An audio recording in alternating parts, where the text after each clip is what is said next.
It would also help if I press the record button. That way, you know, I've got a VOD to upload to YouTube later. I'm fixing to get quoted on 2 Steam pages in a row, right? Right? You saw the news at the head of Limited Run stepping down, so you're doing great. Limited Run, yeah, they're trash. Garbage. FOMO, taken advantage of motherfuckers. Hate them all. They're trash. I'm still butt mad because, like, I spent 3 years trying to get my copy of Mary Skelter 2, and it ended up being somebody actually just gifted it to me last year as a birthday present. So that was very nice. Thank you, Garden. I love you. But yeah, that was like my beef with them. Is it spent? Yeah, they're more like the unlimited runs. But yeah, that was my beef with Limited Run for a while. Is like I had pre-ordered Mary Skelter 2 back when it was coming out, and then they just never sent me mine. And then emails back and forth. Oh, we'll get it, we'll find it, and then they just stop replying. So that was fun. But that's whatever. We don't care about Limited Run. We care about Nth Circle. We care about Of the Devil Episode 2. And we care about a trial.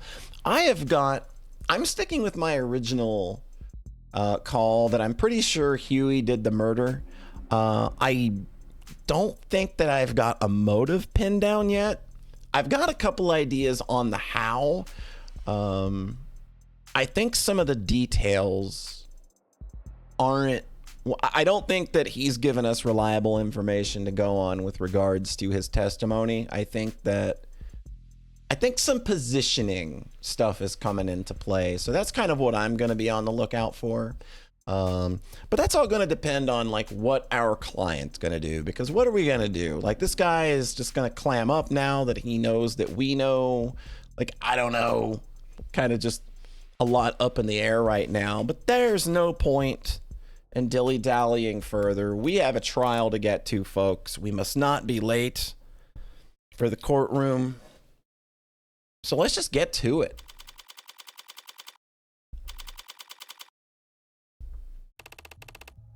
They must have waved me down over 5 times. I've been in private banks with less active security than this. Were they private banks that had recently had a shooting? No.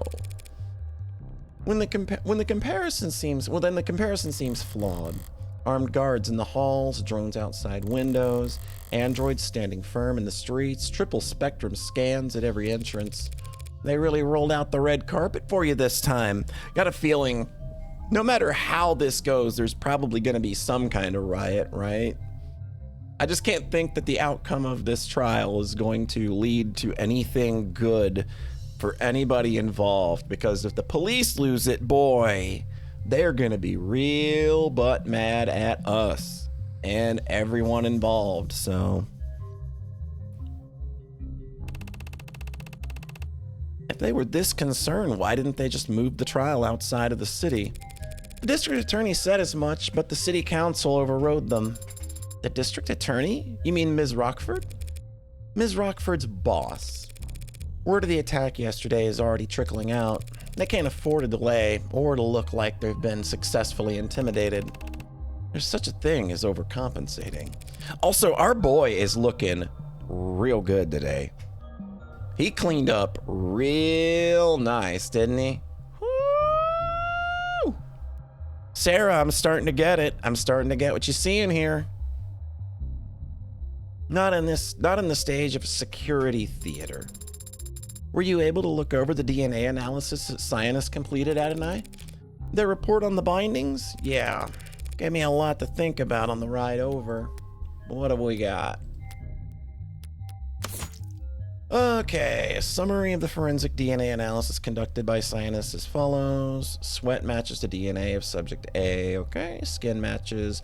Blood matches DNA of subject A, Ikari Sosuke, and subject E, Miller. Okay. And articles. This is the kidnapping. What do we got here? Virtual work release. Hey there! Due to ongoing controversy following the suspected suicide of inmate Jay Gallet, search results for this term are temporarily blocked. Read more about how we cooperate with authorities to combat disinformation. Aha!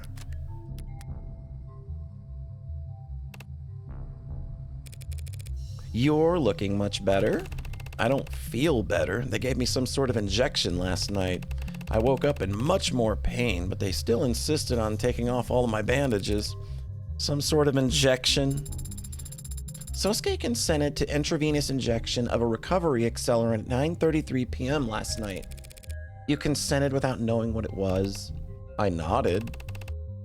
Thought it would help me sleep.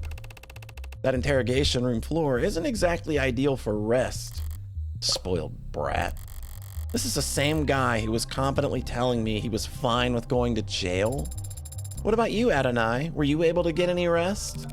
I slept like a rock. Eventually. Didn't even wake up when a certain unwelcome guest stumbled out the door in the early morning, thank God. But it was an accelerant, huh? I thought there was something familiar about this discomfort. They gave it to us back in the military on occasion. You heal up faster, but it still takes time. It still takes the same toll overall. Explains why I feel like all my bruises are fresh. Why'd they wait until now to start giving Sosuke medical attention, though? Emma must have realized it was getting a bit silly, trying to accuse you of murdering 5 people when you looked like you'd been thrown through a windshield. Don't worry, Sosuke. You're still handsome, even without the rugged edge that your injuries provided.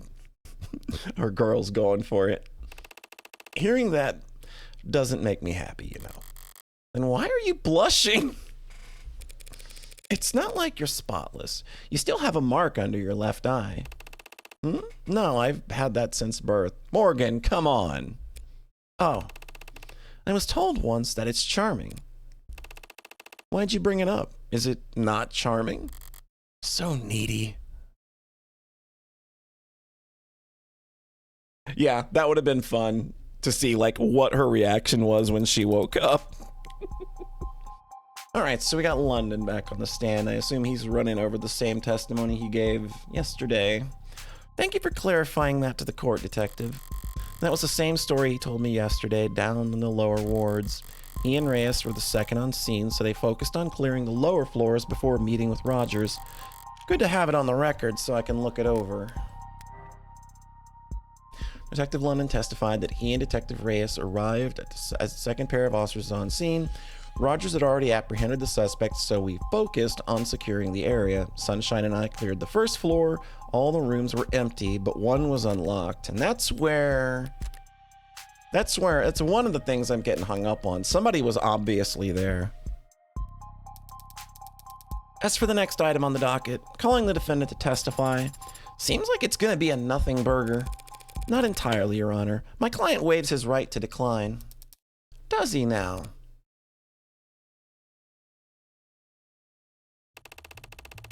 Sosuke Ikaria. I am head of personnel security at Ikaria Financial Group. And the IFG, that's a family-run small business mom and pop operation, I take it? Family-run. Well, Mr. Ikaria, I feel like the court has already had a strong understanding of the circumstances you found yourself in. How you were captured and tortured by these 4 known criminal associates, all of whom are now dead. How are you found standing over the body of Officer Chopin? I suppose all anyone can ask is, what do you have to say for yourself? I can only tell you what I remember, even if that's mostly pain. How about after the pain? How did it end? I woke up to the feeling of my blood drying on my skin. Familiar sensation of a head of personnel security, I assume? Objection. I can answer. It was a novel experience. I pulled off my blindfold and felt like I'd stepped into the desert. White flaring in my eyes, heart thumping in my temple, but I realized there's a gun in my waistband. The indicator showed it was spent. Didn't know what to make of it. Does this gun look familiar to you, Mr. Ikaria? Yes, that's the same gun.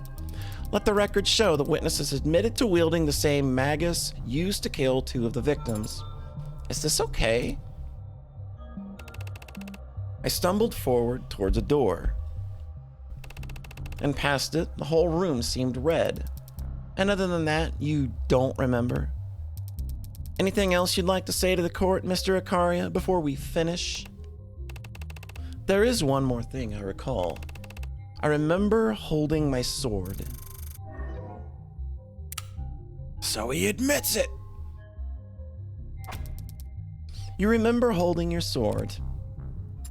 Woof, that ain't good. That's very interesting of you to say, Mr. Ikaria. It was on the ground and it's important to me, so I bent over and picked it up. Do you recall the next thing you did with the sword, Mr. Ikaria? No, the next thing I know, I'm being transported and read my rights. I see. Your Honor, do you feel we need to continue? The questioning? The trial. Ouch. Ready to begin cross-examination at any time, Your Honor? If you insist. Round 1, fight! Surely we're past round 1 by now. Okay, what do we got? Cut bindings. Yoru. Magus. I woke up in that room blindfolded and in pain. Managed to untie my bindings and stumble forward. That's when I noticed the gun sticking out of my waistband. I was alarmed, but the ammo was already spent. When I stepped through the door, everything on the other side was red. All I could think to do was bend down and pick Yoru up off the floor. The next thing I know, I was in an ambulance having my rights read to me. Sosuke isn't lying about anything, is he? No, he's just subconsciously glossing over a certain key detail. All the trial prep in the world can't undo multiple concussions, I suppose. No, these are cut.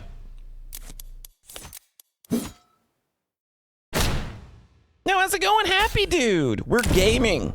We're big gaming. Sosuke couldn't have untied his way out of his bindings, not when they were very clearly cut by something sharp. Objecting to a statement from your own client now? What do you mean, Morgan?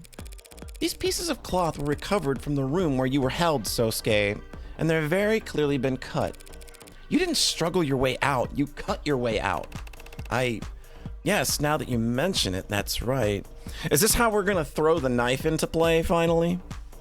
Already cutting through. Hey, look, fruit by the foot.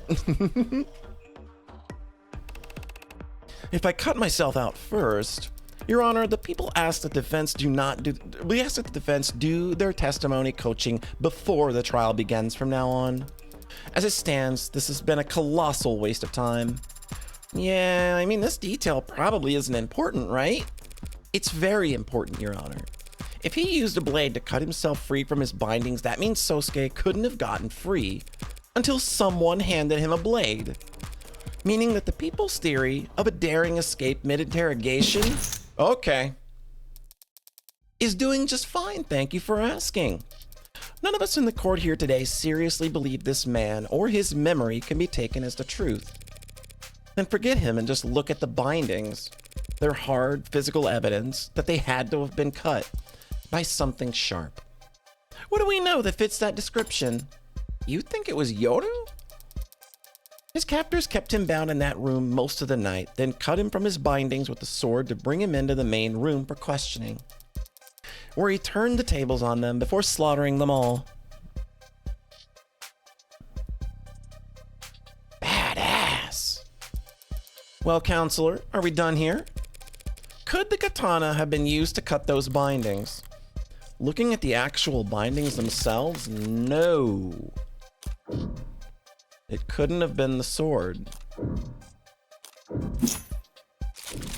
Of course it wasn't a sword that cut those bindings. What do you mean? The problem lies with the DNA.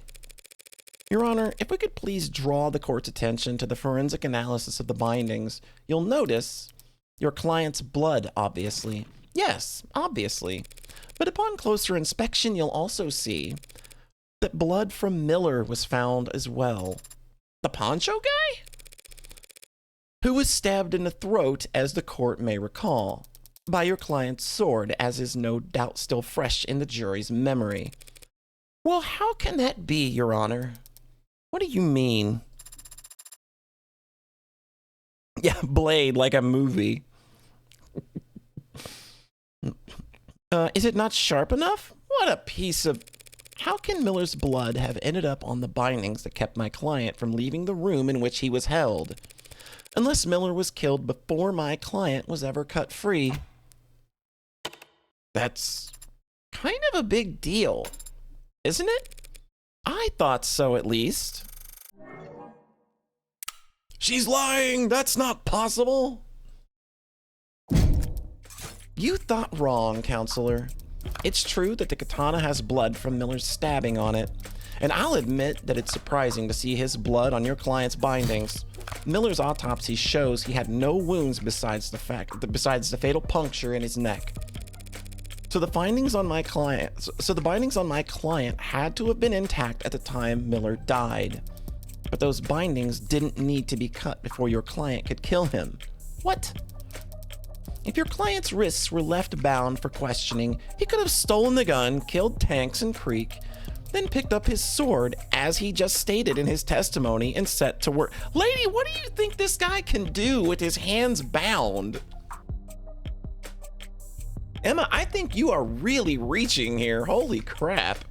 Try not to throw your back out. You think my client was drugged and beaten before killing 4 men with his wrists bound? Hardly impossible for a man with his talents. Yeah, and one of them was broken.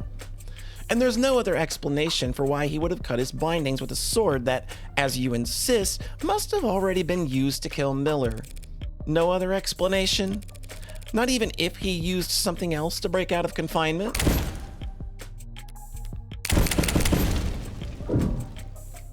No, you're wrong. All right, now we get to throw the knife in. All right, bringing it into play. Let's rock their world. What if my client had simply used this to break out? What the hell is that? Way overcooked from what I can tell. It's a murder weapon, Your Honor. One recovered from the scene of the crime. The knife. Yes, that's what I grasped when I first woke up. That's impossible. What she said. There's nothing about a knife found seared to the perfection in the ARC's data. Is it overcooked or seared to perfection? This knife was not found inside the building, Your Honor.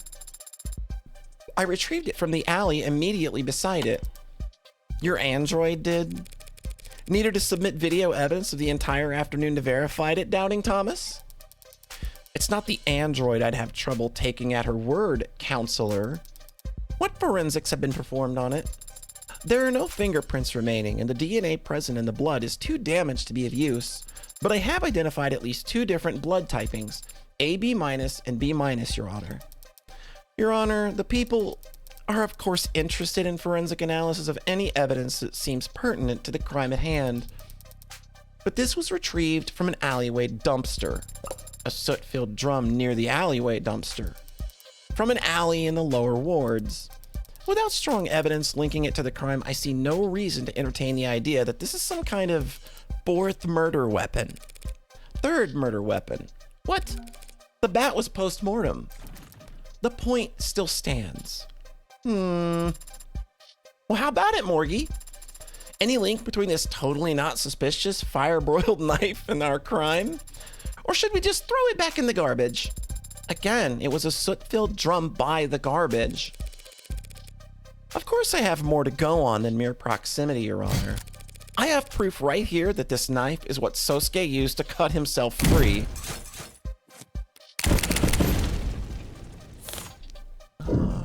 Where's the proof Sosuke wielded the knife? Oh yeah, he got a cut on his finger. Just take another look at that. Your client's medical intake record. A little late to still be drumming up sympathy, but if there are shirtless photos in the file, I suppose I have a duty. There are. What? I did not remove my shirt for... If I may please direct the court's attention to one specific item. Get it, Sarah. Get it, Sarah. I'm here for you. I'm in your corner for this one. Just get it.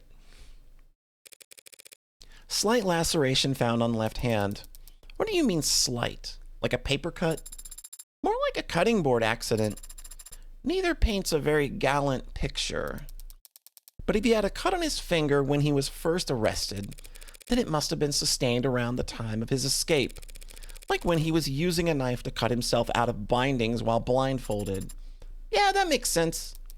Even a master swordsman can nick himself on his blade every now and then. His katana was found with a lot of blood on it, yes, but none of his own. Adonai is correct. Yoda was thoroughly tested and found to have blood residue matching Miller, Trey, and Officer Chopin. But not one drop of Sosuke's. Meanwhile, we have a knife right here, ready to be submitted into evidence and studied under every microscope the state can find. That just so happens to have Sosuke's exact blood type on the tip. AB-, that blood type? Doesn't match anyone in this case's full file except for Sosuke. What? I do blood type fortune telling. So I have a hobby. Shoot me. 2 shots, right to the base of my skull. Counselor Morgan, perhaps you might grace us with your formal request. I call for this knife to be submitted into record and forensically analyzed as quickly and thoroughly as possible, because I believe it to be the murder weapon that actually ended Miller's life. A knife to the neck would be much easier to pull off than using the very tip of a sword. Yeah, exactly. Don't let your dreams just be dreams, Sarah. I'd hypothesize nice recovery. Perfect Ukemi. In other words, then, you're asking for the medical examiner to reevaluate whether this knife might be a better fit for the wound in Miller's neck. Yeah, did you just repeat what she said but slightly rephrased? A conversation tactic to surpass It's worth repeating, Your Honor. God damn it. Fucking love this game. Because the people understand the full weight of what this knife implies. It can overturn this entire case in an instant depending on what Sato finds. Emma's repeating what I said because she's stunned. I just flashed her my hand and it was 1 card away from a full house. But people have no objections, Your Honor. This trial requires that we fully examine this new piece of evidence. Cool, so does anyone have her number? Is there like a group chat for everyone who works in the government, or? Dr. Sato is already on her way. So there is a group chat, and I'm not in it. She'll begin the examination as soon as she arrives. Oh, I guess we just slack off until she's done then. It occurs to me, Your Honor, that we ought to thoroughly examine why this possibly critical piece of evidence was not found during the police's investigation. The investigation and preservation of this crime scene was a joint effort between the police and Sionist security. And perhaps our next witness can shine a light on the source of this deficiency. Are we gonna duke it out with Han? You know, Sosuke did an admirable job of not tanking himself on the stand. I've got to give him some credit. Adelaide Hahn, site manager at Sionist Security. I served as supervisor for the scene of the crime in case 356319B. Wow, can I call you lady? Nah, babe, but what should I call you though? Well, you can keep calling me babe. Oh! You address the adjutant as Your Honor. Awfully cold name for such a hot... Okay, we got it. Why the hell wasn't this knife found sooner? Well, I hate to throw a business partner under the bus, but we at Sionist Security maintain the perimeters and stand watch over secured scenes. It's the cops who do the searching and flagging. You'd have to ask them why they didn't go dumpster diving. It was a drum. The police aren't your business partners, though, are they? I doubt you. I don't understand the question, Your Highness. Sionist Security is a cell corporation owned by FIC Holdings, an offshore rebranding and effective pseudonym for Kim Acquisitions, aka the heart of the criminal organization operating in the lower wards that is commonly referred to as the Blue Blood Mafia. If you say so, sounds like it's above my pay grade. Permission to treat the witness as hostile. Can I get popcorn first? Do you know why the state cooperates with the Blue Bloods to this degree? Why you're allowed to run your businesses and manage your petty fiefdoms? Petty fiefdoms? How about this? It's a free country and we're loyal, capitalist, tax-paying entrepreneurs. You got your own explanation? It's because you're insignificant. Wow. Okay. Neither you nor your organization are on trial here today. That's not a favor, and it's not a show of respect. It's just reality. The state is slow to shift its priorities. You aren't the focus of this investigation, but if you impede the trial's progress by dodging questions and playing stupid, you'll find that the state shifts its attention to your neck very fast. Whoo! Okay. She's getting mean. You got questions for me then? Why wasn't the alley searched? Because the police found all the murder weapons within minutes. No rational person walked into that bloodbath and thought, gee, I wonder if there's a knife buried under a pile of ash in the alley downstairs. You're a witness, counselor. My turn. Oh, we blackjacking it. No, I think Emma is very much on the back foot here, and she don't like it. If my hunch is right, it'll be critical that I gather as much information as possible about the scene of the crime and the ways in which it changed after I left. When did Sinus Security first arrive on the premises, ma'am? Midnight. About 2 hours after my client was arrested. You sure? Checked my messages and saw time right on my phone when we got there. You were there yourself? Trouble with being a site supervisor, you gotta stay on site. A lot of naps in parked cars. Han lets up a few details about this building's setup when we first met. Time to get it all out on the record. Do you know who owns the building that these crimes took place in? I don't. Do you know who installed the security features on location? It was Sinus. Must have gotten hired by someone. Not my department. But you recognized some of the handiwork. The front door was Sinus. The individual vault room locks too. That front door was locked when the officers arrived. They had to shoot it open. Shouldn't your security systems recognize officers of the law? Our doors use physical locks. A lot of folks in the lower wards don't trust a fob scanner that can be hacked. Physical locks can be bypassed too. Sure, but at least that takes time.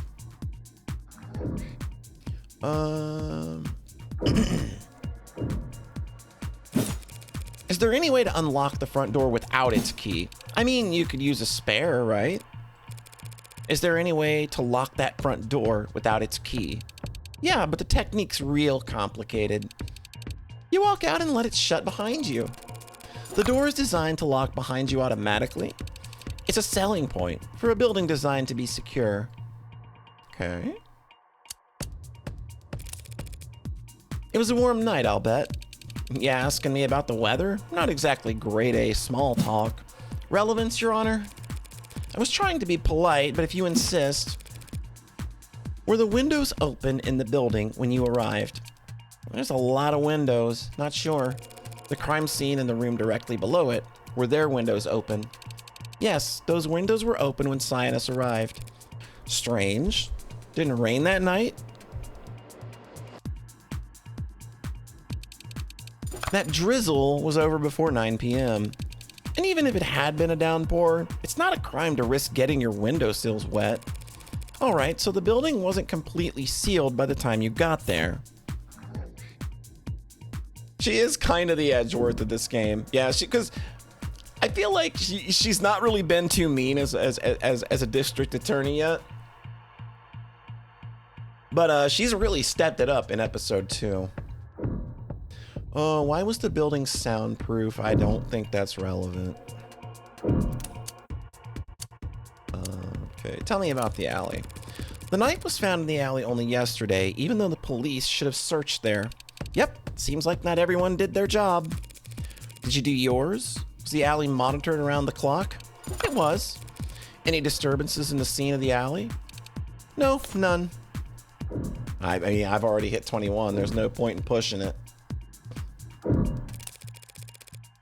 Thank you. That was a very enlightening conversation, but it raises just one question. Whoever could have gotten inside the building before Chopin and Rogers? Oh.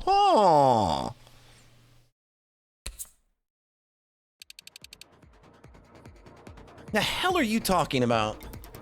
Your Honor, perhaps Counselor Morgan might narrow down her absurd attention-grabbing claim first, so that the people can properly eviscerate it. Yeah, what she said.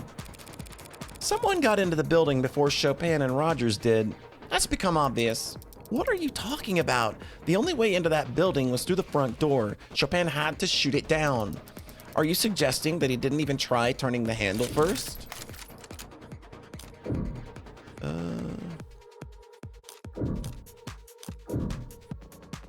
I stay here.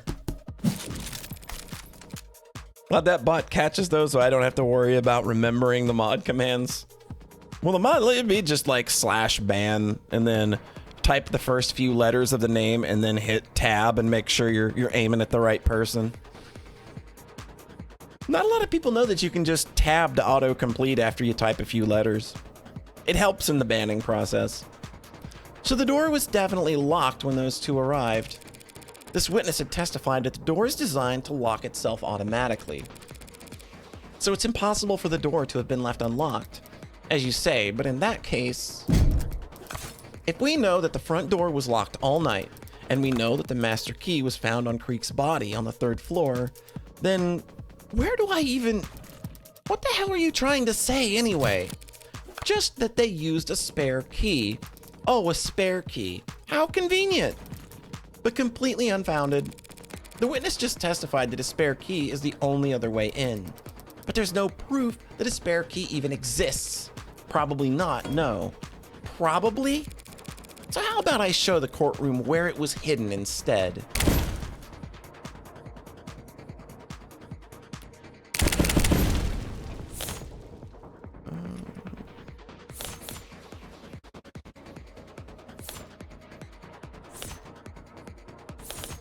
It's got to be the dumpster.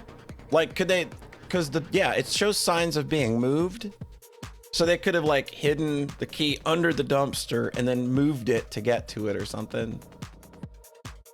I don't know if that's concrete enough, but I feel like that's where we're going to try to lead this. The dumpster? What is your obsession with presenting evidence found in the garbage? I'm going to ignore that comment. And besides, there wasn't a spare key in the dumpster. It must have been underneath it. What? Is that true? Hey, don't look at me. I have no idea what she's talking about. That dumpster has clearly been moved, as indicated by the markings left behind from the dirty rain in the lower wards.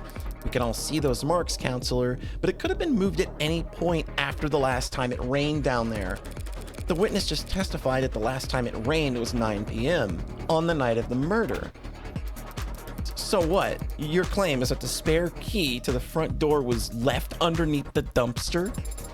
Not so dissimilar from leaving a spare key under a potted plant, or a setting stone, or a Biwa statue. This isn't anything like either of those two examples. The dumpster is massive, and the wheels are long gone. Correct. So if anyone had moved it after the police had arrived, the cops definitely would have heard it. If it was moved after the rain stopped and before Chopin and Rogers got there, that narrows it down to sometime between 9 and 10 p.m. And of course, someone would only bother to move a dumpster that heavy if they knew what they'd find underneath it. Someone like...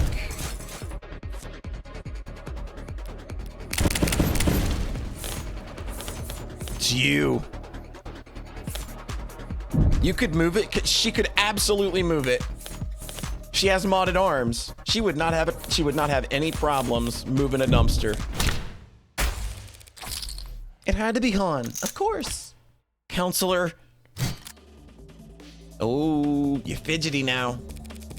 As a known associate of Blue Blood Mafia and an employee of a security company who installed the front door at the crime scene, she'd have known exactly where to find a spare key. That dumpster also happens to be incredibly heavy. But I don't believe this witness's mod documentation has been submitted to the court. Could you estimate for us your approximate lifting strength? You lift with your back, not your arms, lady. Pushing strength then.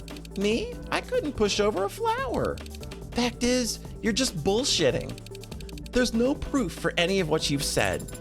We could check for your fingerprints on the front door. You'll find them because I've used it plenty of times. It's my job. We could check for your fingerprints on the dumpster. That thing's filthy. You get nothing but particles from a bunch of unlisted and addicts and whoever else was stumbling around in that alley. Would we? Don't know.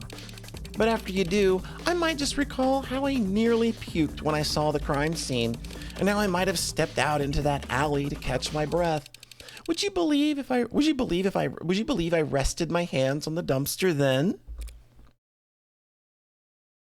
Yeah, you absolutely do not lift with your back. You lift with your knees.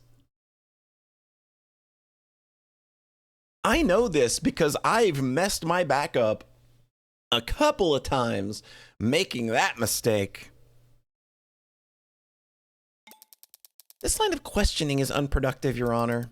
Counselor Morgan cannot substantiate her theory because the fact is there's nothing strange about Hans Prince being on any centimeter of that building, not when she spent nearly 2 full days patrolling it. True, fingerprints won't be enough. I need something more impactful. And I've got just the thing. What? Han was there that night. She was there before the police ever were, and she was there long before Cyanus showed up at midnight. Yeah, she was in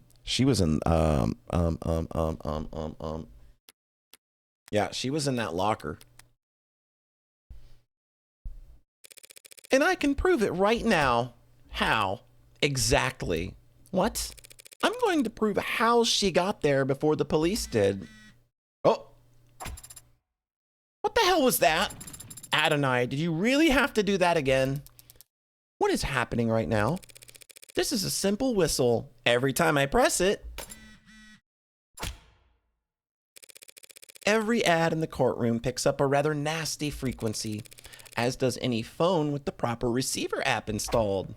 Oh! So, should the witness be excused so she can answer her phone, Your Honor? You brought that shit into the courtroom? Where exactly was this whistle found? At the scene of the crime, of course, near where Creek's body lay. Police must have disregarded it as a keychain or a toy. Didn't anyone ever teach them that when you find a button, you should press it? That's the exact opposite of what you should do at a crime scene. Yesterday, Dr. Sato testified that Creek was alive for several minutes after being shot. If he pressed this whistle even once in that time, the witness's phone would have started getting alerts, as I've demonstrated to the court just now. Anything to say for yourself, Miss Hahn? Did someone install the app on your phone as a prank? Its reception has limited range. The lower wards is a tight-knit, high-density community. How far could you have been? Far. I wasn't in the area that night. It doesn't matter what range she was at, Your Honor. The defense claims that Hahn entered the building with some kind of spare key, letting the front door lock behind her to block Chopin and Rogers. But those two officers did enter after they shot the lock, at which point they didn't run into the witness. Creek was shot at 9:45 p.m. Considering the time it would have taken Hahn to arrive and retrieve the spare key, she would only have been a few steps ahead of Chopin and Rogers. After coming so far with your brilliant spare key deduction, are you now going to claim that she simply ran away? No. At that point, she would have had to hide.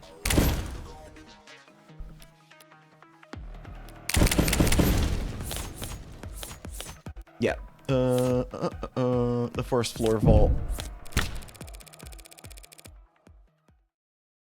Since they didn't see her, logically, we must concede that she hid in one of the rooms on that floor. That is logical, but also entirely conjecture. Not this time. Detective London's testimony established the possibility. Remember what the good Detective London testified earlier? Rogers had already apprehended the suspect, so we focused on securing the area. Sunshine and I cleared the first floor. All the rooms were empty, but one was unlocked. You lift with your hands and arms? Yeah, you must be strong. Got swole. Can you teach me how to speak brackets out loud later? 2 police detectives have sworn that one bolt on the first floor was found unlocked. Unlocked, perhaps, by a spare master key. Is that some kind of big deal? Your Honor, what Counselor Morgan is proposing would put the witness behind Officers Chopin and Rogers as they proceeded upstairs. Not a bad place to be, if you want to do some backstabbing. Oh! You gotta be shitting me. That's some creative geometry you're employing, Counselor. Imagining the witness is somehow getting positioned behind Tariq Chopin, yet somehow remaining invisible to the eyes of Officer Rogers. Ugh, that's non-Euclidean crime scene recreation. Very novel. Her insults sounded really smart, so I'm inclined to agree.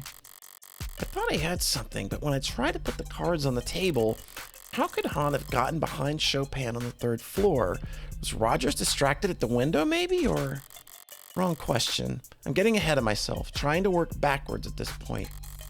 I should ask what Han could have done to get in position where she was able to kill Chopin. I should first ask what Han would have done to serve her own interests. Your Honor, there's some testimony I'd like the court to hear once more. If you could access the stenography protocol... The what protocol? Was I supposed to be taking minutes for this meeting?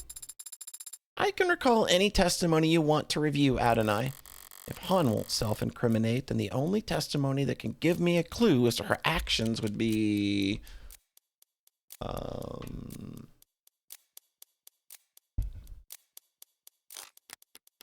I'm pretty sure it's London's testimony.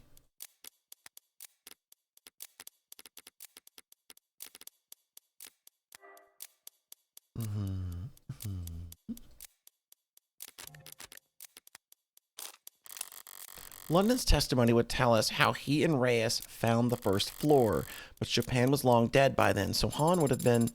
Did you lose your train of thought? Not at all. I merely couldn't recall the name of that forgettable officer.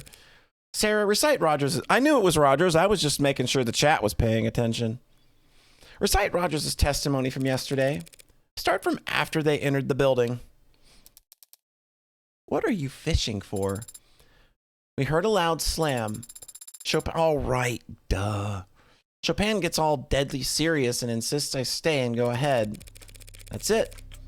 That sound Rogers heard from the alley, the one that made Chopin want to form a pincer, that must have been when Han landed on the dumpster. The sound the officers heard was that of someone fleeing the scene. Out the window, down the fire escape, and onto the dumpster. It's a bit of a drop. Even a dainty suspect would make quite the racket using a dumpster lid to break their fall. Your Honor, if we have to entertain this thread of conjecture, might we at least ask for proof that it ends somewhere impactful? I hear ya. Counselor Morgan, take this one seriously. You're telling me that? What exactly are you accusing this witness of? Are you prepared to accuse Han of having murdered Tariq Chopin? That's not what I'm going for at all. I don't think she did it, no. If my theory's right, then it was the sound of Han fleeing the scene that caused the cops to split up. In other words, at the time she left, Chopin was still alive. No, she's been uncooperative and has lied on this witness stand, but she didn't kill anyone. Woof, that was anticlimactic. I mean, perjury? Who even cares? Perhaps now, Your Honor, the court can get back on track to bring this witness's testimony to a close. And considering the fact that she may very well have perjured herself, I think it might be better use of the court's time if we cleared the room for the remainder of this witness's testimony. No objections, Your Honor. Okie dokie. Bailiffs, clear the gallery and remove the defendant to a holding room. They're forcing us out? What the hell?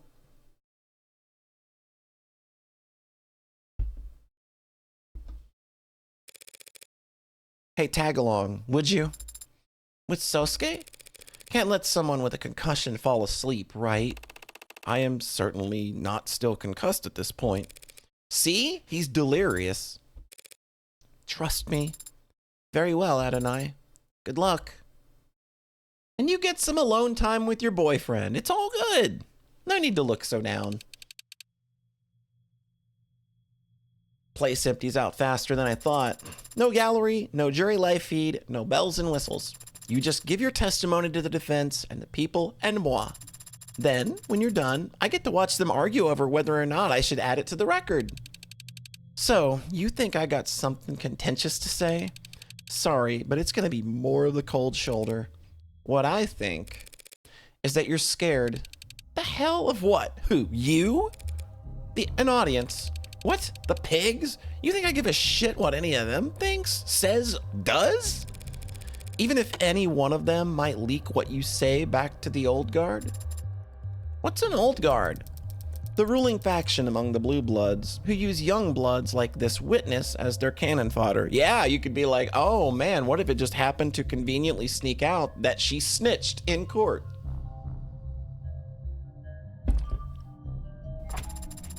Where'd you learn all that? Like a binge late night special? Knowing Emma, she just learned all that from... Matter of fact, I did. Old guard knows where my loyalties lie. I'm no snitch. So now there's someone to snitch on? I don't help state prosecutors, and I definitely don't help Ikarian lawyers. The court's already emptied out. We can sit here in silence if you like. 15 minutes of nothing, and then you walk out. But when you do, someone's gonna make assumptions about what went on in here. Telling me I'm screwed if I do, screwed if I don't, ain't exactly got me feeling. Sosuke didn't kill Creek. Maybe you don't care if an Ikarian dog goes down for a crime he didn't commit, but how do you feel about the person who did put that hole in Creek's chest toasting to the news of the verdict? Screw this. 9:47 p.m., night of the murders. I got the alarm on my phone. Knew it was Creek because the whistles all have specific frequencies. You gotta set them into your device if you want to listen for them. Creek had nerves like ice. Strong bluffer. Wouldn't press the button unless he absolutely had to. I ran. Was the fastest way on foot. Usually is in the lower wards. I knew where the spare key was. Helped set up the whole damn place. Doors, keys, soundproofing. Stepped inside and had just gotten my phone light out when the two idiot cops came up. Reds and blues. But no siren. Trying to be some kind of movie shit. I thought they were gonna shoot me. Then I heard Chopin getting ready to break the lock, and I knew they were gonna shoot me. Used the spare key on the nearest vault, dipped inside, and prayed that they'd just head upstairs. Lucky for me, they did. You followed after them? After a distance, but yeah, saw their boots on stairs, their shoulders around corners. They split to the second floor. They split on the second floor. One went upstairs. He was quiet, except for the squeak on the fourth step. Creek used that joke. Creek used to joke that was a valuable security feature. I separated on the second floor without any prompting. Other one was stomping around on the second floor, so I was able to keep my distance. Always knew exactly where he was. Then one shouted down. He shouted, saying that everyone was dead. That must have been Chopin, just before Sosuke snuck up on him. I liked Creek. His boys were alright too, but I did not want to join them in Red Hood's company. So I didn't risk sticking around a second longer. I opened that window on the second floor and jumped for the ground. I was willing to hurt my knees, fall on my ass if I had to, but I ended up smacking the dumpster instead. Guy on the second floor shouted after me, "They're in the alley!" I heard windows slide open above me, footsteps on the fire escape, but my knees had stopped shaking and the fog was with me. They never saw me. You're saying you never even set foot on the third floor? Not until I came back hours later as a scientist rep, nah. Where's the spare key now? Bottom of the bay, at the moment. Hell of a throwing arm, as you can see. I ain't gonna help you go snorkel around for it if that's what you're asking. Well then, the people thank you for your testimony. You've cleared up a number of oddities surrounding this case. Though none of the answers you've provided have changed the fundamental facts of what the defendant is accused of. Not quite. She was in and out, counselor, didn't even set foot upstairs. I know, not until she came back to secure the scene, right? Out with it, counselor. There's no need for theatrics without a jury or gallery here. I'm still here. I do appreciate the witness being so forthcoming about her first visit to the scene. Now I just need her to explain why she started covering up evidence when she returned. What are you talking about?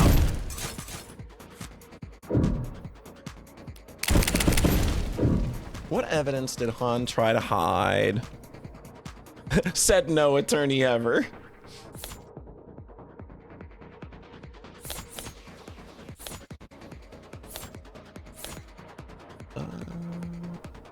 Oh yeah, this has got the Sionist logo on it.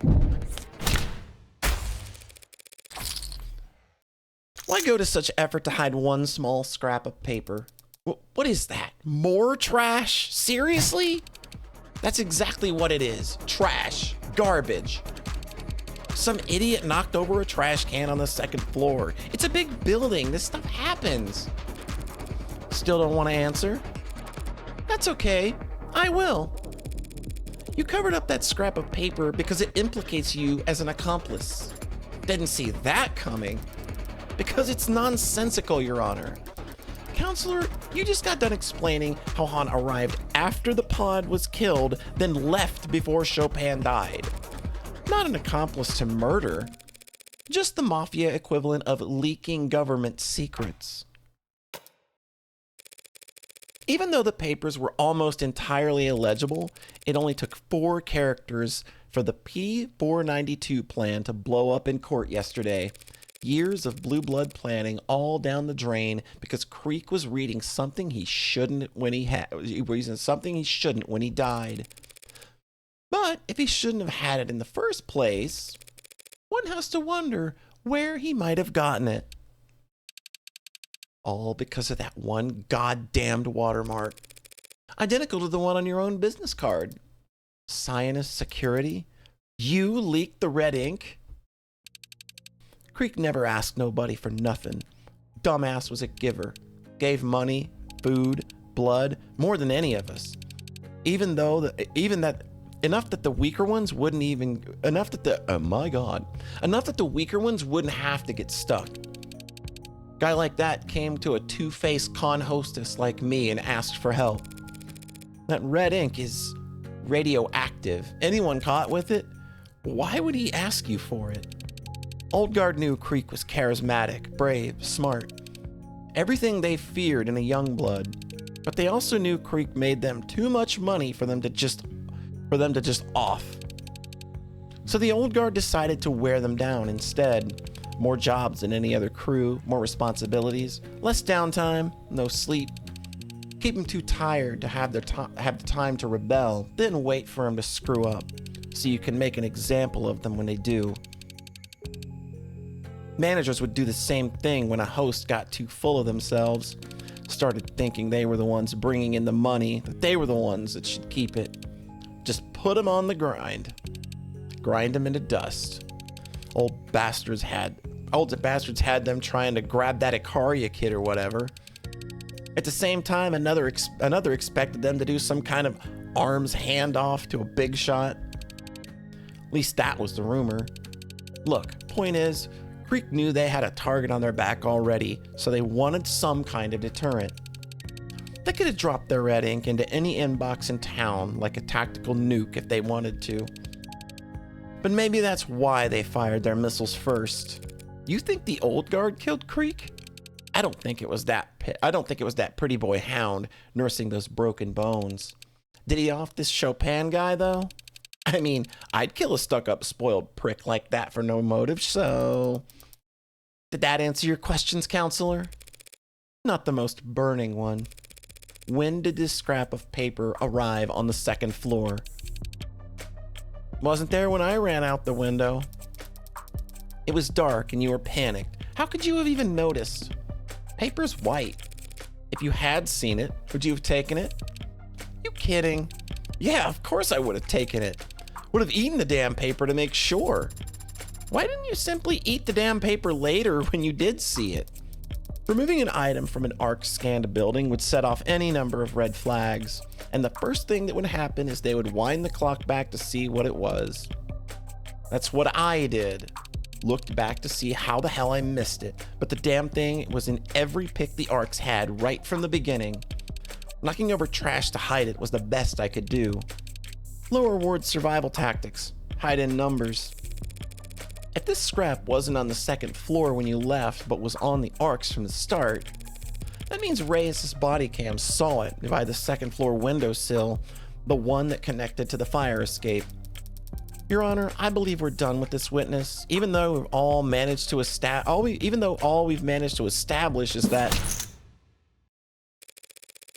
someone went from the third floor to the second floor without taking the stairwell. Someone circled around. You got all that from one paper? Am I stupid?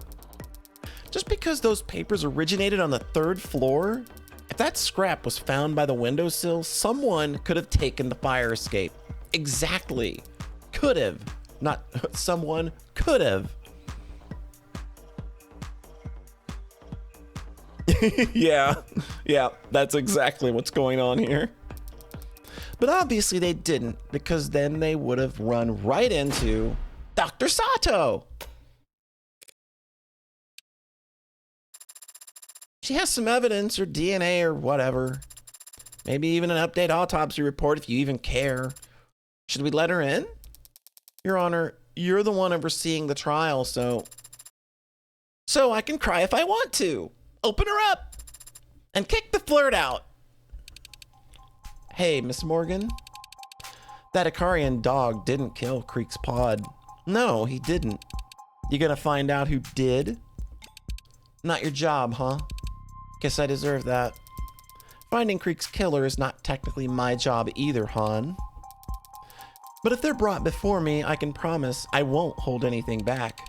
Appreciate the sentiment, but I'm not gonna hold my breath. And I won't tell any of the other young bloods to hold theirs.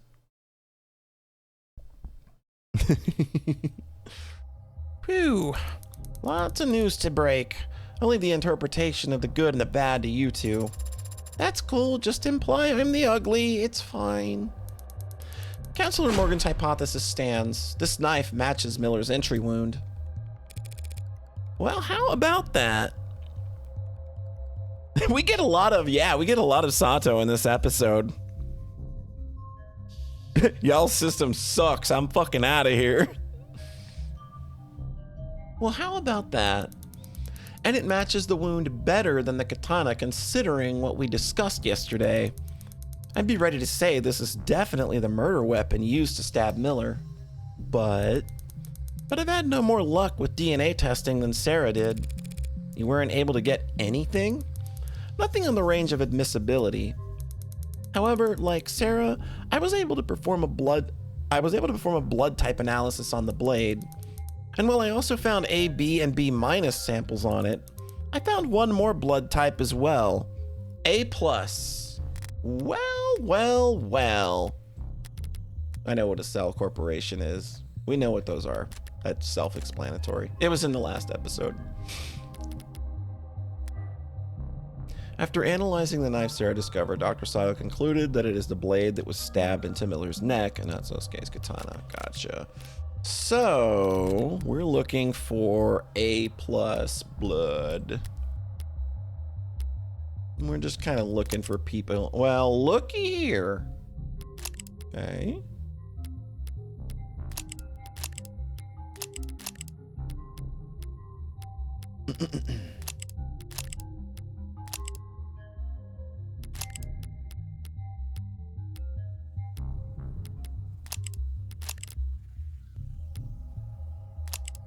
You have A+, but I don't think this matters.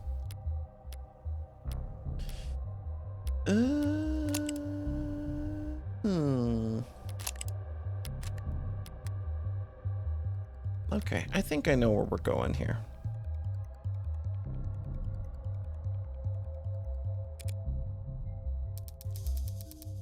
3 people cut with 1 knife. This can't be hygienic.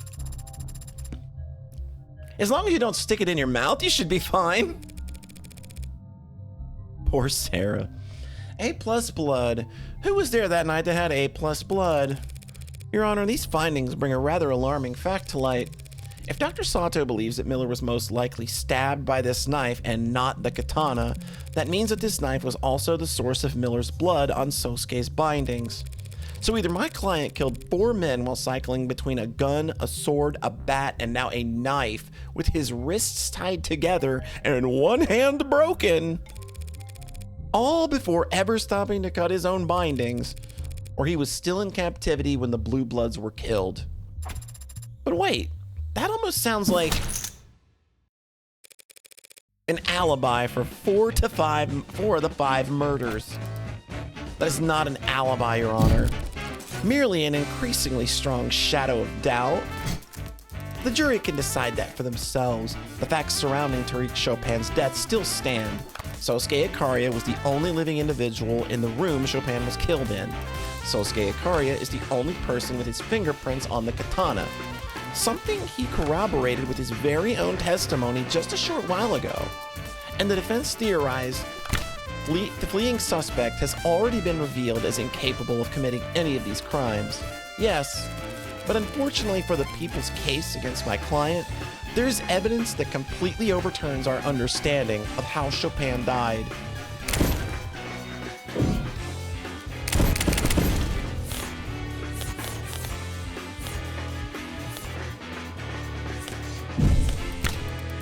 The knife that Dr. Sato confirmed was used on Miller? Very likely used to kill Miller, yes, but definitely used to kill Chopin. Wait, what? What are you going on about? Blood typing. Chopin is the only victim with A+ blood. Even my client Sosuke has AB- blood. Yet Dr. Sato just told us that A+ blood was found on this knife. The blood could have come from nowhere but the single fatal wound identified on this autopsy. Chopin's blood was all over the scene. The knife could have fallen into it at any point. Not at any point, no. This knife was removed from the crime scene and never seen by the ARCs.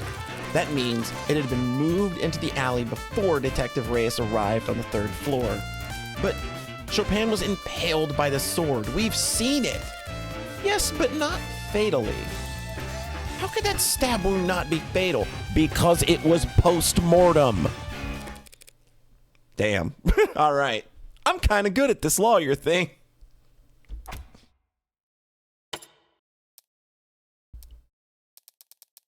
You're basing this on the blood. Usually closely follows a stabbing, yeah. It's the amount of blood, Your Honor. An impalement doesn't leave much blood at the scene because the weapon acts as a stopper. I assumed the amount of blood at the scene was the result of the sword being jostled afterwards because the wound had been aggravated. But this knife turns that idea on its head. Yes, Chopin was stabbed in the heart from behind, but it was most likely with this knife. He collapsed on the floor dead, and then the knife was removed, and his corpse was impaled with the sword in the same wound, leaving the mark on the floor. The sword was only then moved around, increasing the wound size and masking the initial knife's entry wound, while utterly soaking the floor in blood. It's a possibility, if I may, Your Honor. This may be just a possibility, but the possibility makes it the most sense to me. It explains the irregularities with the victim's substantial blood loss, the pattern of the wound, and the indentation on the floor. It might make medical sense, Dr. Sato, but the sequence of actions you've described are not those of a rational human. But wanting to frame Sosuke for the murder seems pretty reasonable, and stabbing the corpse with his katana would be the best way to do that.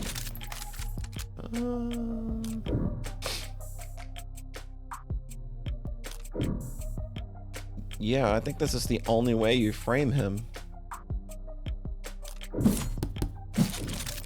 You make a strong argument, Dr. Sato. In order to frame my client for Chopin's death, they'd have to put his fingerprints on... on the murder weapon, the knife.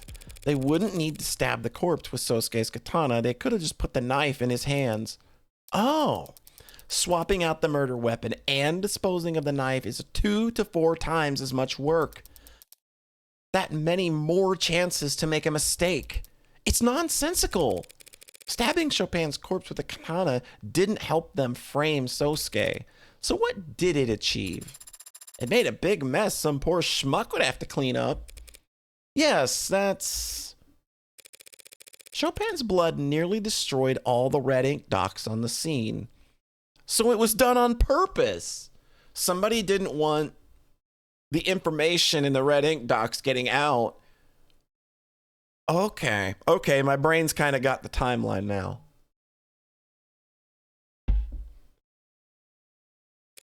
I still don't know, like, if it's going to be Huey, my brain still doesn't know what's Huey's motive here. But who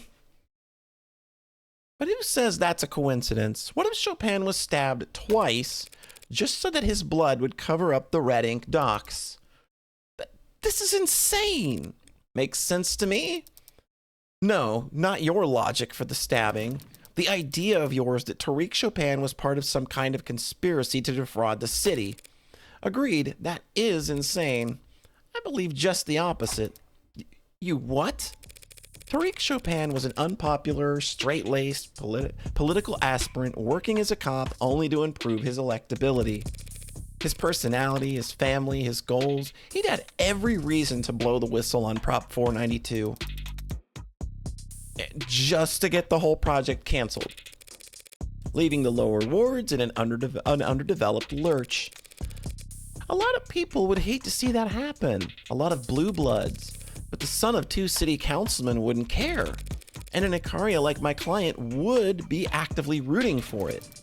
You think Chopin was murdered just to cover up the fact that Prop 492 had been corrupted? Just all that money left on the table? All the future money coming down the line? That's a much better motive than, what was it you proposed exactly? That my client saw a police officer and would rather stab him than have to explain why he'd killed his captors. Something along those lines. So, like, what's going on now? Did Sosuke do it or not?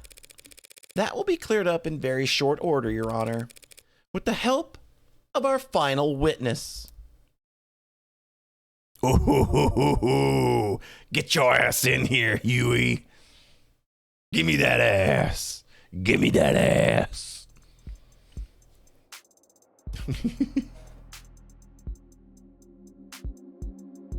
All right.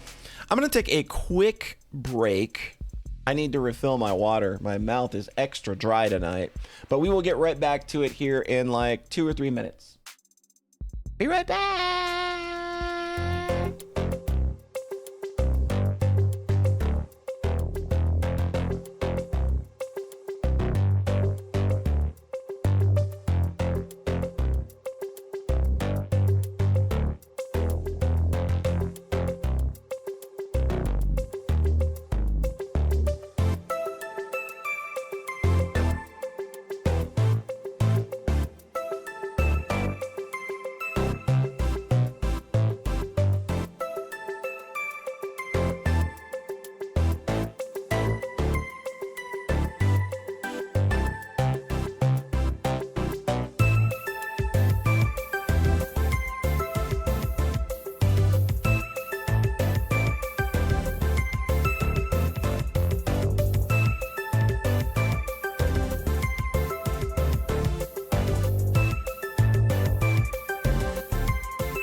We all ready for some freshly grilled Huey ass. Let's do it. So Yoru wasn't even used to frame me. It was used to draw more blood from the wound to soak the papers. A very cold decision to make in the heat of the moment. Defiling a corpse just to protect investments. Colder than stabbing someone in the back? In some ways. Didn't think that was up for debate. Thank you for joining us once again, Officer Rogers. No problem. Where is everybody, though? Well, after the shooting yesterday, I'd rather not risk the integrity or celerity of this trial by re-screening every member of the gallery when I've already cleared the room once. Celerity? Speed! Trial's gotta go fast, baby! And it takes everyone a while to find their spot in the stands again. We were almost caught in the line of fire not 24 hours ago, Officer Rogers, yourself included. Surely you don't find the lack of an audience to be intimidating? Nah, guess not. Where'd we leave off with this guy anyway? I believe the lawyer over there had just accused my late partner of being on the take with the Blue Bloods. I was merely exploring a possibility raised by the witness's sworn statement, Your Honor, that he never heard any gunshots in the area himself. And I stand by that. Good. Does the defense have questions for the witness, Your Honor? Or should we all continue to glare at one another for the rest of the day? Tempting, but I guess we'd better not.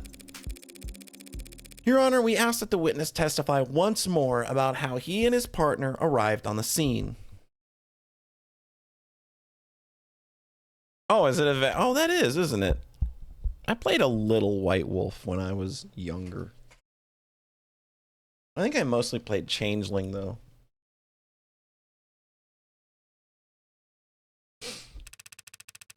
Yeah, no problem. I'll repeat it as many times as you like.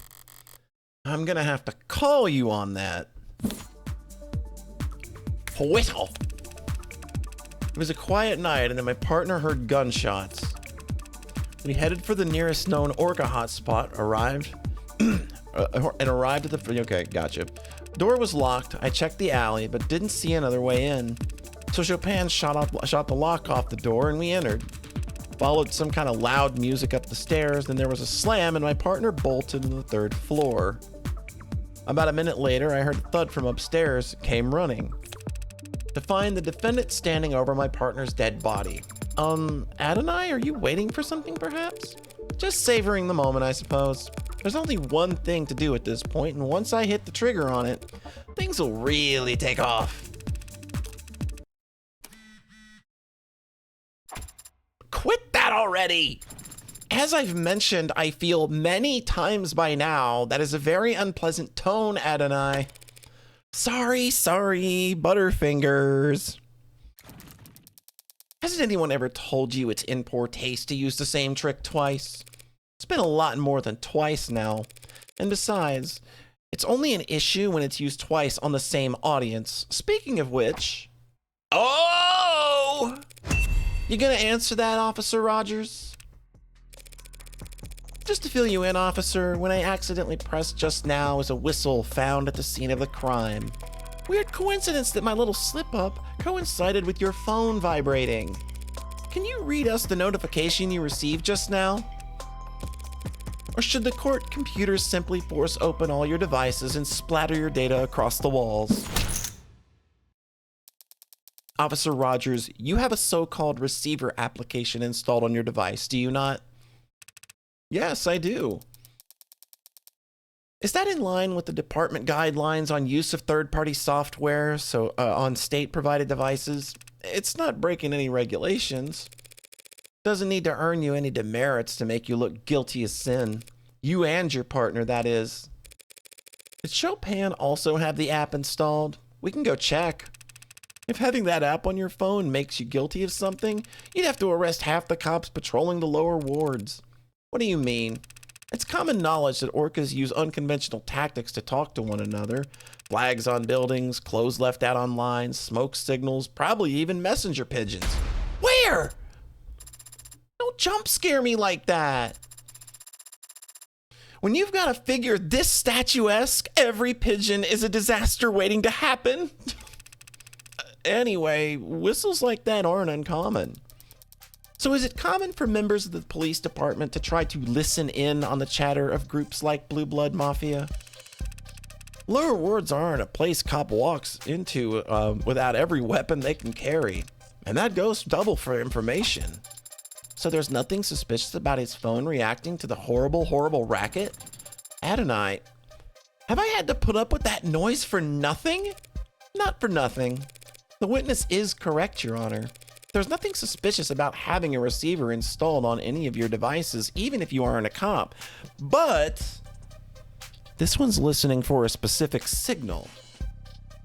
Han kind of confirmed as much. So you just happen to be tuned to the right signal? That's not sketchy at all. What's incriminating is the fact that Officer Rogers' device responded to a specific frequency of this whistle. Sorry, officer. A little blue birdie already told the court that you need to input a frequency in order to get alerts for it. Yeah, I know that. So does the whole force, in fact? What? I see.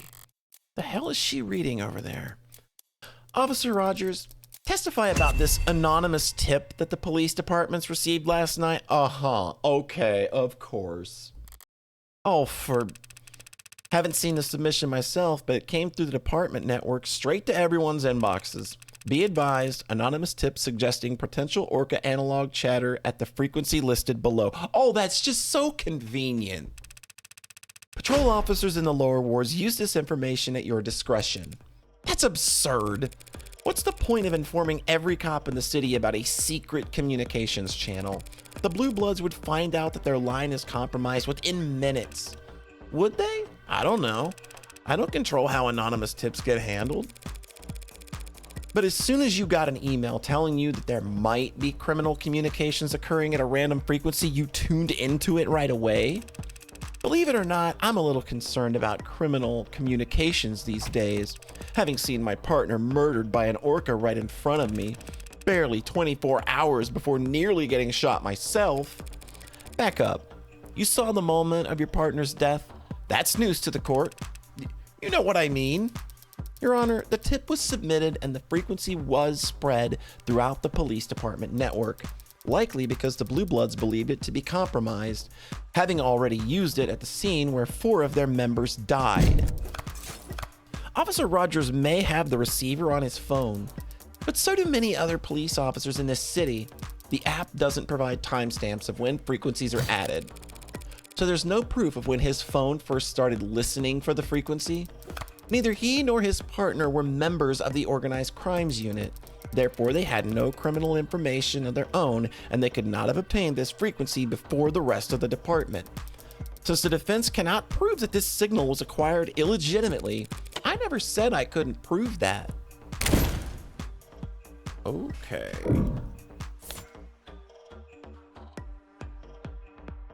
The officers couldn't have acquired that frequency.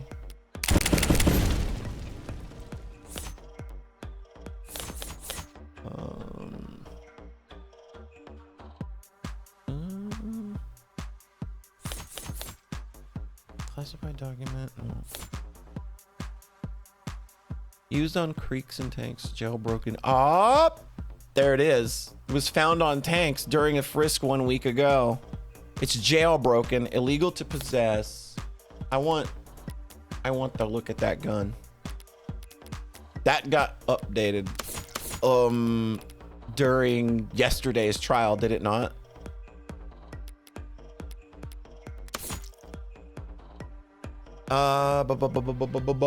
Found on tank's person over a week ago during a routine civilian frisk by officers. TC and HR report follows. Subject in possession of firearm in violation of parole. Firearm shows sign of illegal modification. Subject to possession of suspect communication software installed on personal phone. There you go. The stop and frisk. That's how he got it.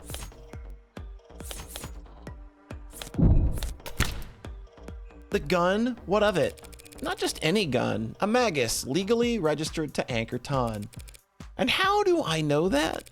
Because this gun was identified and scanned over a week ago when Tanks was briefly detained by some well-meaning officers out on patrol. That report.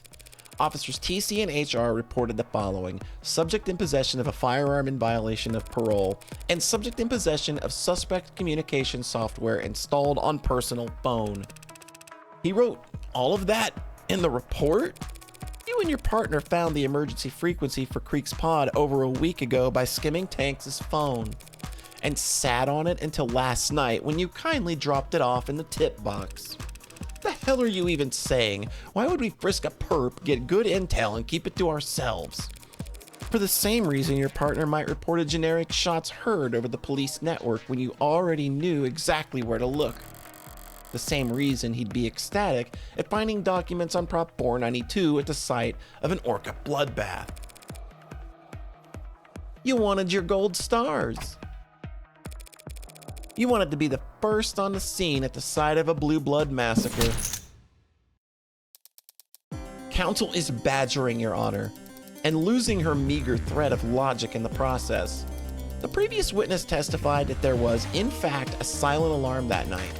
A silent alarm that needs to be actively pressed. It could only have gone out before Creek's heart stopped. Said witness responded to the alarm by traveling on foot, and yet arrived well before Rogers and Chopin. The lower wards are maze-like. She could have got closer. That whistle has limited range over which it can be received. You propose that Officer Rogers and Chopin were within limited range at 9:45 p.m., yes? Obviously you do, or else you would never have received the frequency at all.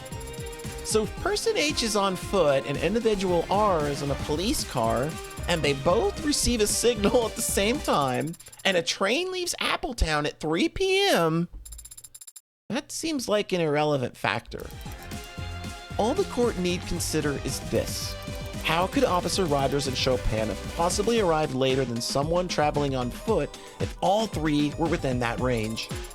Can't believe I told my geometry teacher that none of this would ever be useful. This isn't geometry, damn it. It's just logic. The fact that they did arrive later than Han, if I'm right about the motivation for Chopin's actions that night, if he was sitting in his police car and suddenly got a notification telling him some blue bloods were having a life or death emergency, how would he react in that moment?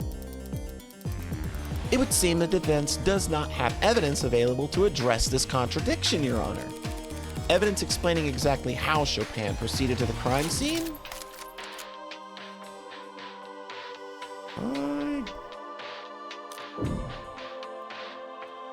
I don't have evidence. I have an idea, but I don't think I have evidence. I don't think giving up this thread is gonna hurt, though. Regretfully, Your Honor, we do not have such evidence in our possession. But fortunately, Your Honor, we live in a surveillance police state. Pardon? And that makes it pretty easy to surveil police officers. The officer's patrol car, their cell phones, traffic cameras, and optics data. I could request any of it. Hell. Your Honor, I formally subpoena all of it. What? What? Can she do that? I'm not sure. I'm still learning. Reyes' drunken swipe at my front door reminded me exactly how much power the police have. But it was her dutiful checking in that made me realize just how hard it is to lose a cop in this city. Whatever it takes to answer this question for the court, after Officer Chopin reported that he heard shots fired at 9:45 p.m., exactly how long did he and his partner do donuts in the parking lot before actually driving off the scene? Kind of a big ask for the defense, but it's entirely doable. Do the people object? The people, of course, object to any data collection effort that would be a waste of taxpayers' money or a violation of their privacy. So we would prefer the range of this request be narrowed somewhat. Narrowed perhaps from everything to something. Happy to do that, Your Honor. I promise not to act like a kid in a candy shop when browsing, though. If you do this, if you subpoena that data, you'll... What? You'll just see me driving like a lethargic moron. Officer Rogers? He seems different. Hardly recognize him. Agreed, but I recognize his type. A soldier. Your Honor, what the defense is suggesting is largely accurate. Pardon? That's a first. Though there are some corrections I feel I should make at this time. No objections here? Officer Chopin is the one who discovered the frequency when we apprehended Anchorton. He entered it into both of our receiver apps at the same time without my knowledge. It wasn't until the night in question that he chose to inform me of the intel he had obtained and how he planned on acting on it. At 9:45 p.m., we received a signal. Before I could react, he put in a notice at the police network that he had heard gunshots. It was at this time that he told me to drive towards Blue Blood territory. As he started to explain to me what he believed we would find, I chose to take a suboptimal route. We spent several minutes in traffic as he berated me for my sense of direction. So you both knew this silent alarm would lead you to some kind of Blue Blood emergency? But only you only realized that meant that you should take your time getting there. Logically, a silent alarm is triggered during a confrontation, not afterwards.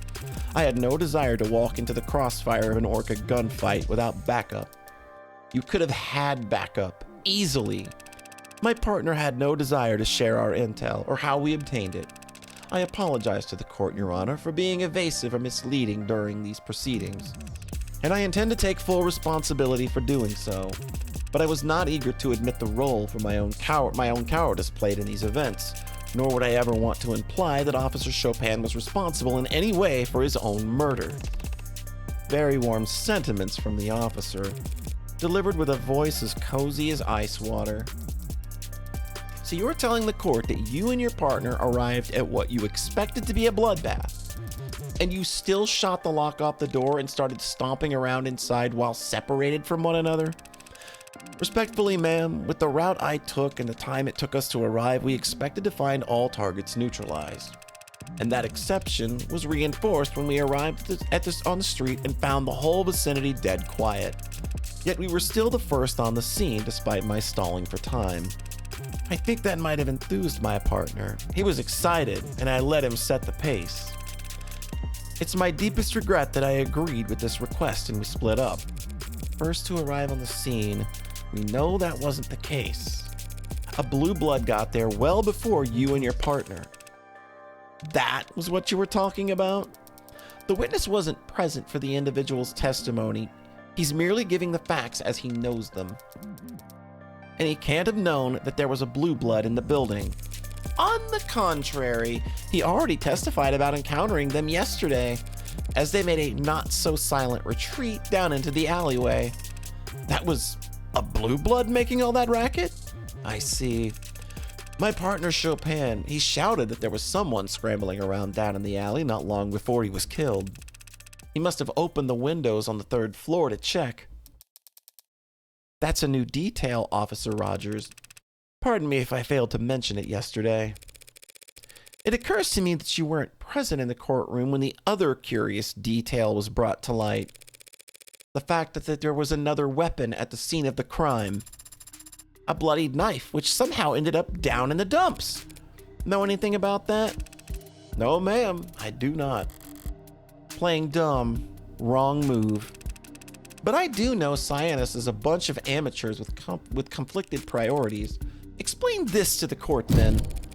Forensic analysis has already shown that this knife was the murder weapon used to stab Miller, getting a healthy amount of his blood on it in the process. It's also been established that this knife must have been what my client used to cut his own bindings. If you say so. The evidence says so. If the defense isn't interested in asking the witness questions, perhaps they'll answer mine.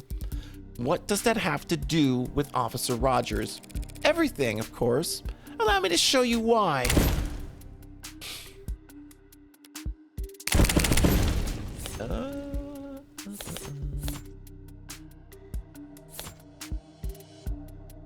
Ah, yep. We know for a fact that Sosuke had to use that knife to cut his bonds, and Detective London has testified that Officer Rogers apprehended Sosuke alone. So why can't the officer who apprehended the man last known to be using this knife tell us how it ended up in the alley? That's a question well worth asking the witness. I have no idea what you're talking about. When I found your client, he had a magus, and he had the sword.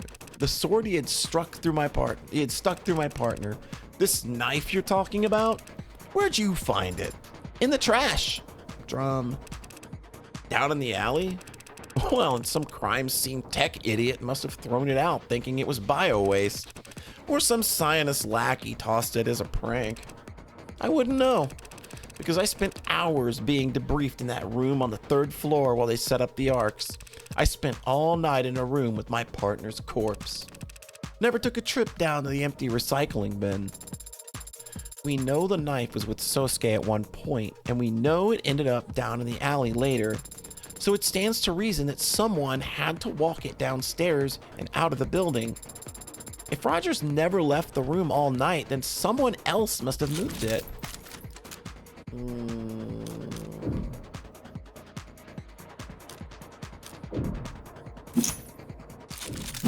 0 points for you.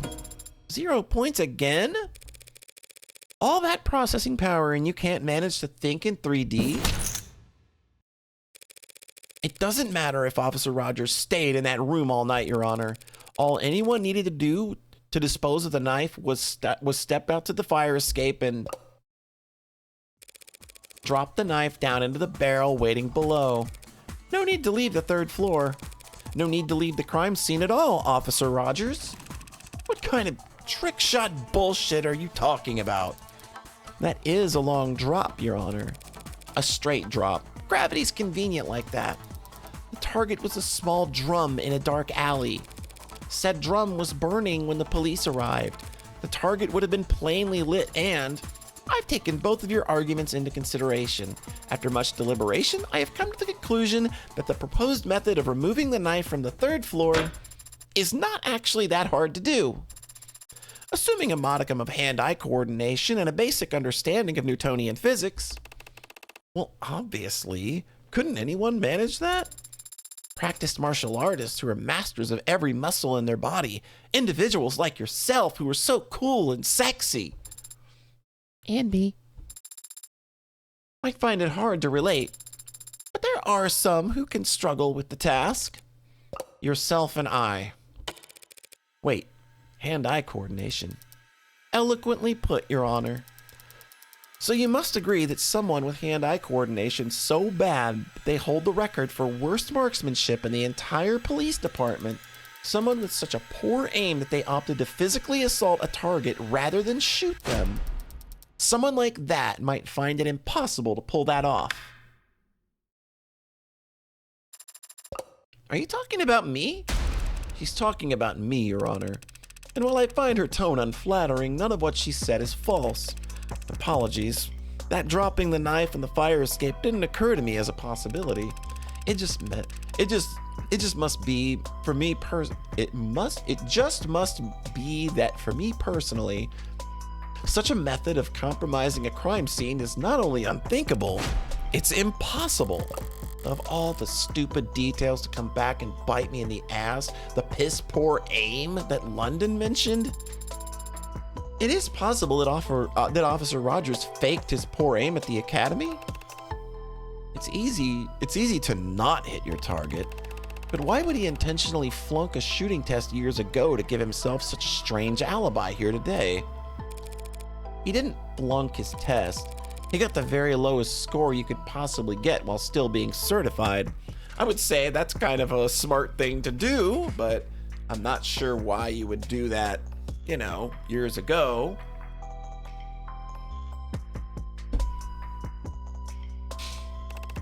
Good Lord, you'd have to be trying to. His goal was to receive the exact minimum number of points needed to pass. His margin of error would actually be much smaller than anyone simply doing their best. But then, what about when he first saw me? It's true that any other cop who saw me standing over their dead partner would have just unloaded. Instead, he ran up and hit me. If he's not actually that bad of a shot, why am I still alive? That's the story Roger's been telling so far, that he instinctually didn't bother to fire. His gun wasn't discharged and Sosuke's got the bruises, so we accepted that line of reasoning.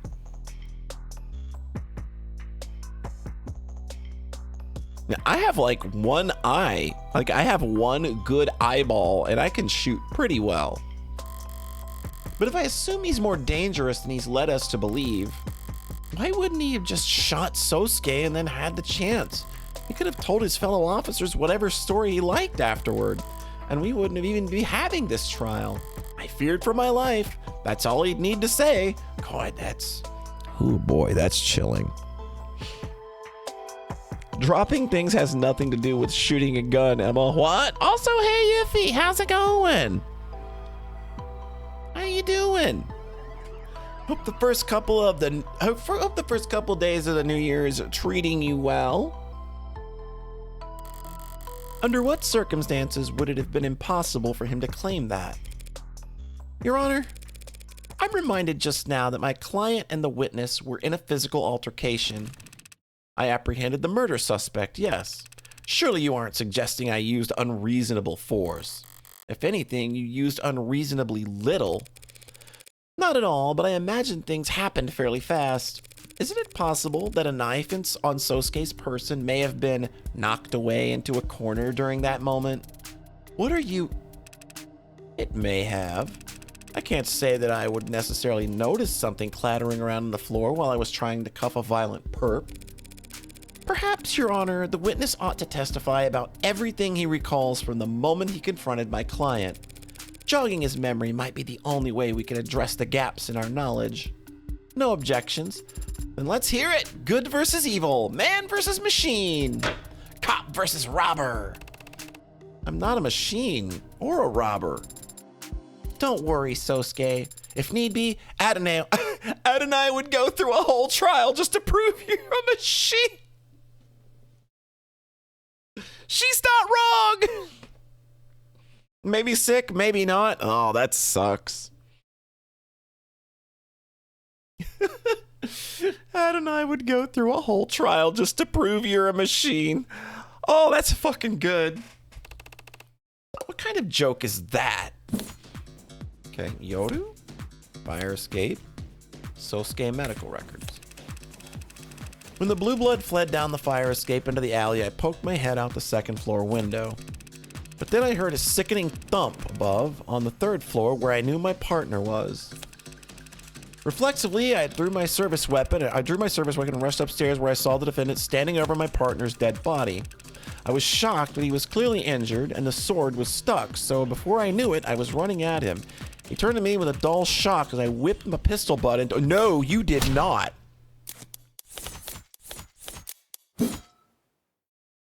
You did not hit him in the forehead. Sounds very brave, Officer Rogers, but that's physically impossible. How could you have knocked my client out with one strike to the forehead when it was the back of his head that was injured? What are you talking about? Yesterday he had bruises across his entire body. An exaggeration that doesn't hold up to the scrutiny of his actual medical record. Largest wound found on the crown of the head. The crown, as in the top of the back of the head. The butt of the pistol leaves a surprisingly specific impression on the human body, Officer Rogers. I assume Dr. Sato is still in the building. Perhaps we should call her back and have her examine my client on the stand. Sosuke, you'll have to remove your shirt to get my head checked? They are so thirsty for him. That would be a waste of time, Your Honor. Counselor Morgan has taken advantage of some rather vague wording in the medical record to make her argument. Largest wound. But the fact is, the defendant was covered in various bruises all over his body when he was taken into custody, including on the front of his skull. She's not wrong. I still remember every ache. It's entirely possible that when Officer Rogers struck the defendant on the forehead, the blow was glancing. but still hard enough to knock the defendant backwards. And had fallen back, and had he fallen backwards hard, he very easily could have sustained a large wound to the crown of his head. At the moment, he hit the ground. Respectfully, Your Honor, that's ultimately not something either the people nor the defense are experts on. But even if we were, neither of us could examine wounds that are no longer visible. Sosuke's injuries, they've mostly healed as of this morning. Hope that injection helped you sleep really well last night, Sosuke. Your Honor, as I see it, either we could extend this trial indefinitely, with both the people and the defense flying in X-ray specialists and contusion analysts to argue back and forth about fracture lines, or we could accept the events more or less took place as the witness described. He hit the defendant on the head, and then the defendant fell backwards onto the floor. If the head wound's open to interpretation, then...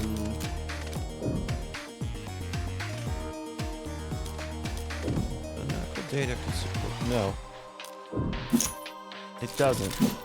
Forget expert witnesses. Let's all just look at the medical data with our own two peepers. Peepers? Officer Rogers claims that Sosuke was hit on the forehead and fell backwards, but what would he have fallen onto? In that room? Probably blood and guts. Yuck. You're exactly right. All kinds of firsts happening in the courtroom today.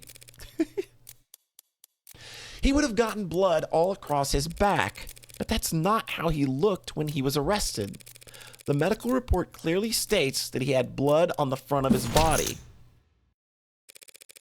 telling us that Sosuke could only have fallen forward. And what of it? Maybe he did.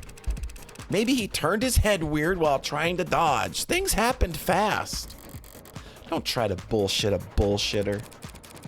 Fast enough that you may have in fact actually struck my client from behind? Yeah, maybe. Took him by surprise when he was no threat to you? What? No. Easy targets to knock out. At that point makes sense. Makes sense why you wouldn't use lethal force in that scenario. No, the guy's got nearly a full head on me. True. I don't deny it. Which makes it highly unlikely that the witness could have simply hit him on the crown. How did he pick up the sword? Did he bend over to pick up the sword? Because, I mean, if he's bending over to pick up the sword, yeah, like, what's his posture when picking it up? Because, I mean, you could easily just reach down with one hand and pull it out, right? But if he's bent over, yeah, this dude could still crack him on the back of the head. If things happened as you say, and they had the element of surprise, he would have simply aimed for the easiest target possible, the one easiest to reach, the center of the bottom of the skull. Not quite. Excuse me? I never said that my client was standing up when this happened. You mean he was asleep? No. Considering that he was struck on the crown of his head, it's obvious at the time Sosuke Ikaria was bent over. I don't know why I said it like that. My client must have been bent over. He was bent over when the witness came from behind and Adonai. What? Why are you interrupting me now? Because I thought you would want to know you were about to phrase things in a way that would sound very silly. As soon as Morgan started talking, I started laughing because I was like, is she gonna say it? Is she gonna say it?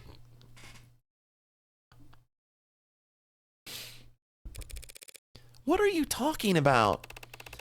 Sarah's right, Morgan. You should let her take this one. What? It was when Sosuke bent over to pick up Yoru. That's when Officer Rogers struck Sosuke on the crown. Good save, Sarah. As I've said, the one thing I do remember besides walking out of there was picking up my sword. Picking it up off the ground. Having your android argue the weaker points for you now, counselor? Not exactly the bravest tactic. Tactics are for freshening your breath. You got it, Morgan.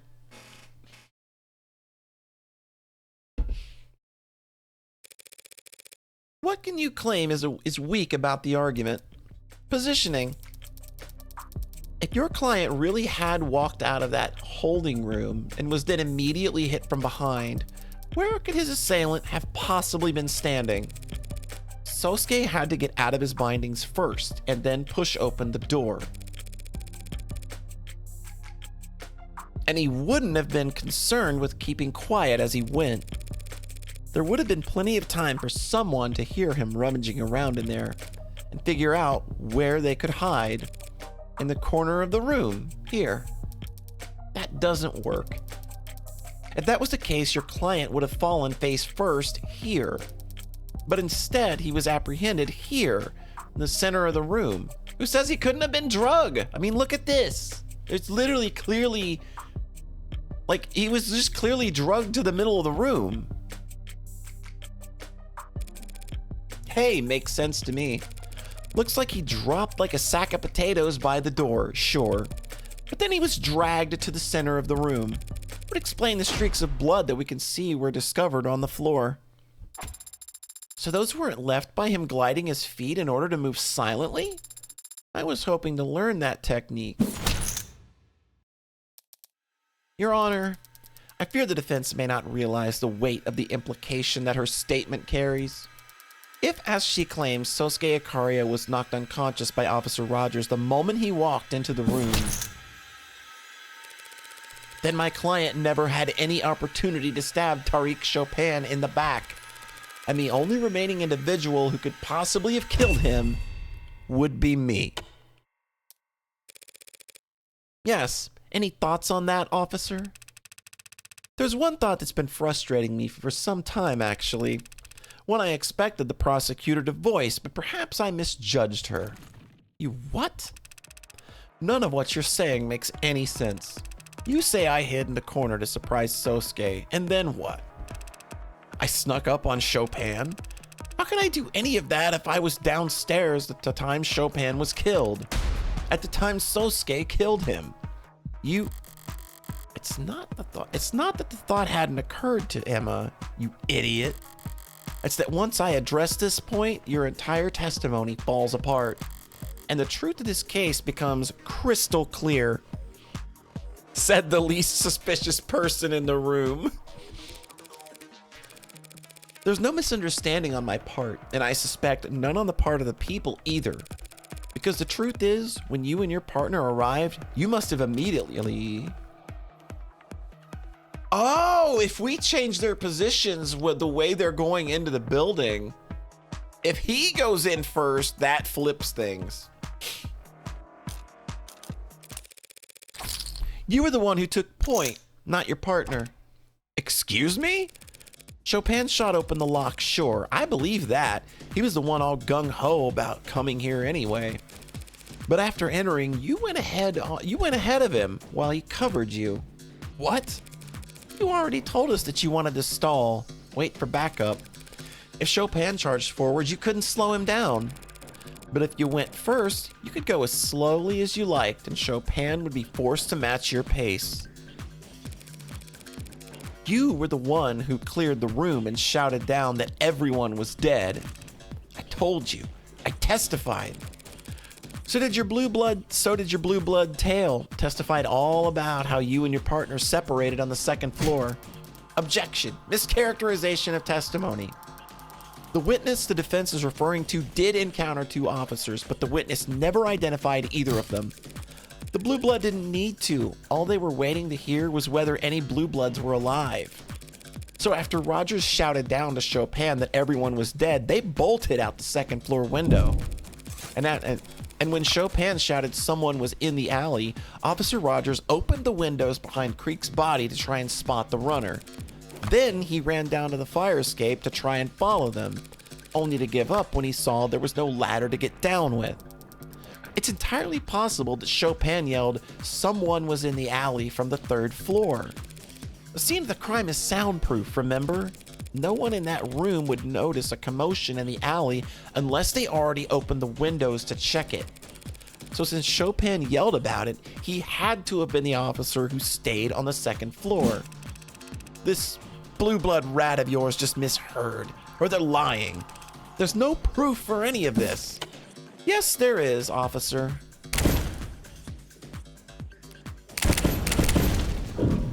There's no proof Rogers went down the fire escape.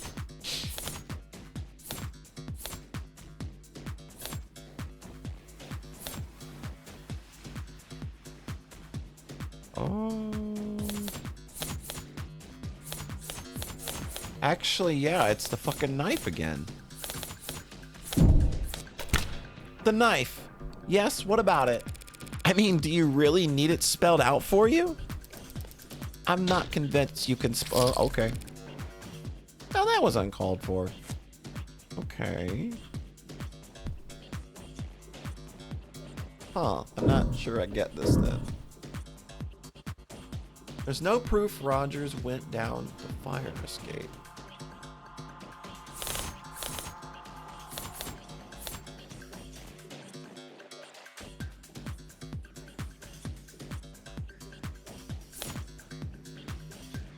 I don't know that I get this. Am I just missing like something really obvious?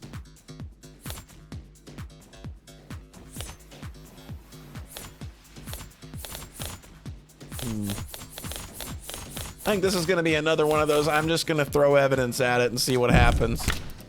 A scrap of paper was found on the second floor windowsill, but it's not just any scrap of paper. It matches the red ink documents that were found where the pod died. And it happens to have a partial boot print on it, proving that someone stomped from the crime scene down the fire escape and into the second floor. That doesn't prove anything. Your own client could have left the boot print. My client was arrested barefoot, remember? You should. You did the arresting. Then maybe Chopin... If Chopin was the one who brought the scrap down from the third floor, that would put him behind you. Meaning you couldn't have walked in on him being attacked by Sosuke. Counselor, even if we accept that Rogers was on the third floor and then moved down to the second, the sequence you're describing ends with both officers reunited on the second floor, with neither of them dead. But obviously Chopin did proceed to the third floor because that's where he was killed. So now we're back where we started. Back where we started? You're forgetting one key detail in this new sequence of events. At the time the officers reunited on the second floor, my client was already unconscious. Meaning the only person who had a chance to kill Officer Chopin was, in fact, none of this shit matters. The lawyer's trying to accuse me of killing my partner? That doesn't make any goddamn sense. Why would I do something like that? Depends. What? Depends on where you live. Not uptown, I assume. What's it to you? Single bedroom? Yeah, whatever. Not great. Excuse me? And having to ride around all day with some insufferable, spoiled, rich stick in the mud, knowing the whole time that you, your job, your whole goddamn police department, it was all just a bullet point on his resume. Counsel is badgering the witness in lieu of making an actual argument. Lawyer for the state. Officer, no questions, man. Apologies, Your Honor. I'll state the motive plainly. Prop 492 was corrupt. Blue Bloods and worse would profit off of it and the city's expense. But it would also bring economic relief and badly needed repairs to the lower wards. It might also stop the canopy from, just falling down and crushing everyone who lives there. But a climber like Chopin wouldn't care about any of that. Every photo I've seen of this guy, he has a big stern frown. But I'll bet he was grinning ear to ear when he found that red ink. Must have made you sick to your stomach. So you killed him, and then you bled him like a pig to try and destroy the documents that he'd plastered all over town. You're crazy. That's not possible. Do the people have anything to add? Emma hates losing, but she's not stupid. She must be getting sick of having to cover for this. Officer Rogers, you were the one who entered the third floor first, weren't you? What is she doing? Yes. How long were you there before your partner alerted you to someone escaping through the alley? More than 2 minutes, less than 3. You had a chance to start looking the room over? Yes. And did you see anything that is politically explosive as what the defense has described? No, nothing of the sort. Your Honor, the witness is blatantly lying. We know the documents were there, and we know Chopin found them because they were found underneath his corpse. And it is the defense's theory that he was killed because of those documents. Because he would have tried to make them public, essentially? Yes. That's the defense's proposed motive for this man to kill his partner? Yes. I see.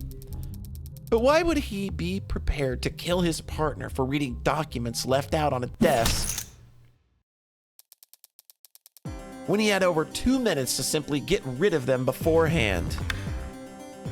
Okay, good argument. Oh, damn good question, Your Honor. Do we have an answer for it? I'm getting there. I'll get there. I'm close. His layers are falling off. This is a cold guy. Cold enough to walk into that room, knock out Sosuke, and start calmly looking around. So is he lying? Did he actually see those papers? No, Emma's right. If the papers were in plain view, he'd just have tucked them into his jacket. If the papers were in plain view, were they? Oh, I don't remember. Where the hell did I put them? If not on the desk. I remember taking them out of Creek's safe and thinking they were nothing important, so I just... Okay. That's probably how one page got left where it could stick to the bottom of Roger's boot. But before I left, I reorganized things, tried to make it seem like I was never there, so I stacked things neatly. Yoo-hoo, counselor, any cuckoos in or around the nest? Pardon me, Your Honor, I was simply overthinking, to be honest. Officer Rogers didn't dispose of the red ink when he had the chance because he didn't notice the red ink. It's that simple. A simple answer to a simple question that simply doesn't measure up. If Officer Rogers didn't notice the red ink docs in the 2 minutes he had on the scene, how did this partner discover them so quickly? Neither of them were looking for illicit government documents at the site of a gang shooting. But one of them would know what that kind of stuff is. Again, like, Chopin was a climber. He was just here, like, he was in, his parents are literally council members. So, like, he would know what to look for. Neither of them would want to start disturbing a crime scene when there were bodies and blood all around them. Correct. Rationally, neither officer would want to start making a mess of the scene. Something must have simply caught Officer Chopin's eye. Very bad luck on his part, as it turns out. You've gotta be... What in the hell are you talking about? Give me like 2 minutes. I'll be right back.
wasn't that a nice surprise? Neighbor brought me cookies. That was a good reason to interrupt the stream. That's probably one of the better reasons to interrupt the stream, I think. Free cookies? Hell yeah. Fresh out of the oven chocolate chip, too. God damn, those are going to be so good. What the hell are you talking about? What could it have been? Sounds like a tough question to answer, but there aren't as many possibilities to sift through as you'd think, Your Honor. Because it would have to be something that caught Officer Chopin's eye, yet not that of his partner. In other words, something at the scene that Officer Rogers wouldn't recognize.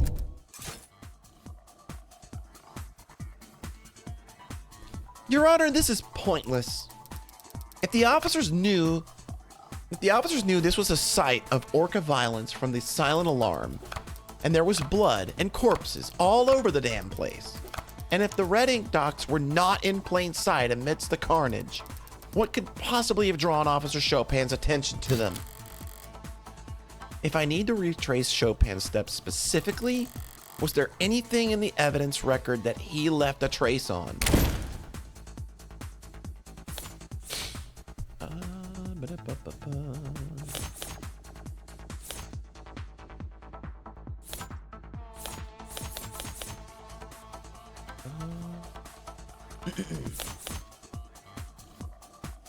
Blood, but that's not what we're looking for. Huh. If he's a rich boy, if he's a rich pretty boy, he's gonna know what a dark card is.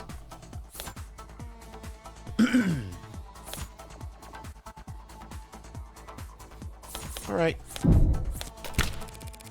When Rogers first entered the crime scene, he must have seen Creek's datapad resting on top of some papers. Let me have a look. I am pretty sure.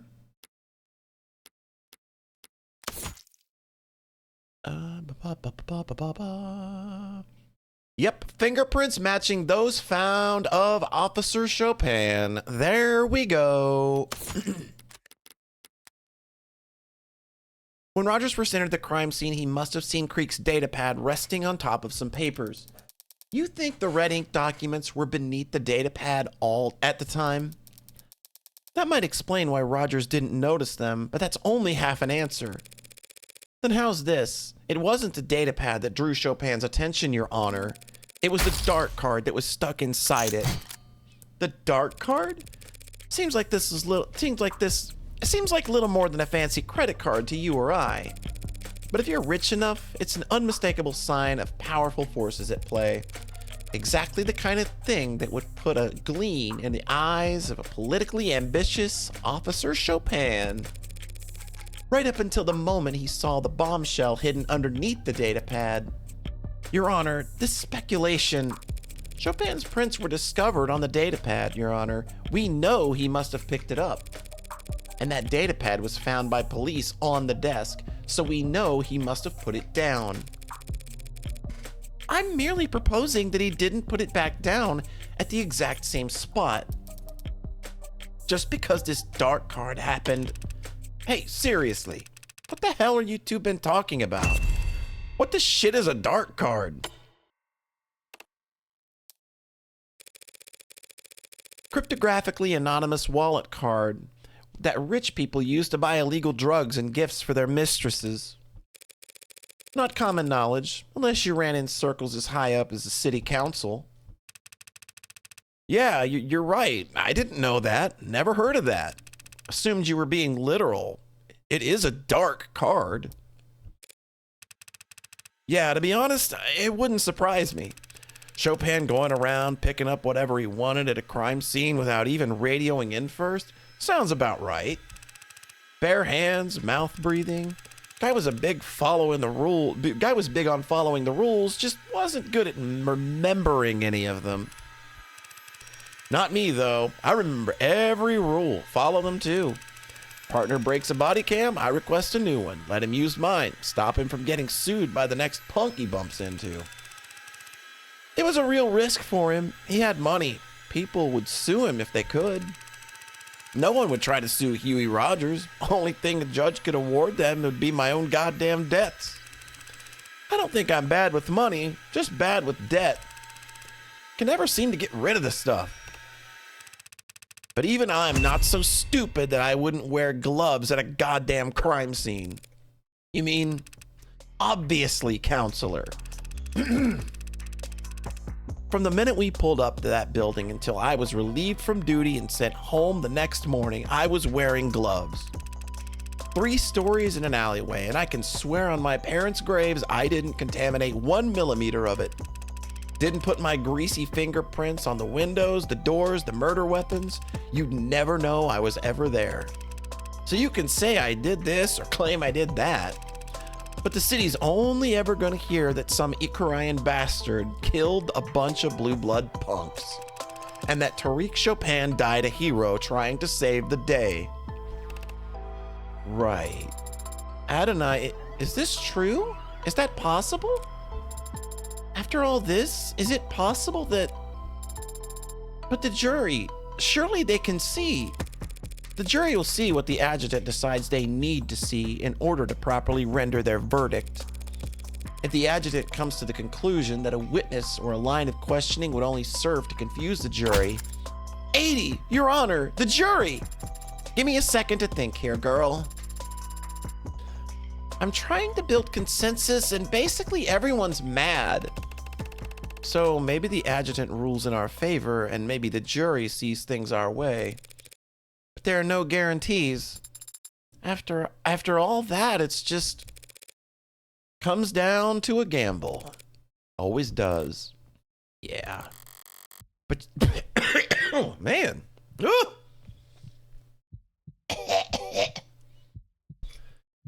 But you still get a chance to sculpt your hand. And I can do a lot better than this pile of shit. Just have to take my licks first. Yeah, you never know what a jury's gonna do. Like, it's just a gamble no matter how good your case is.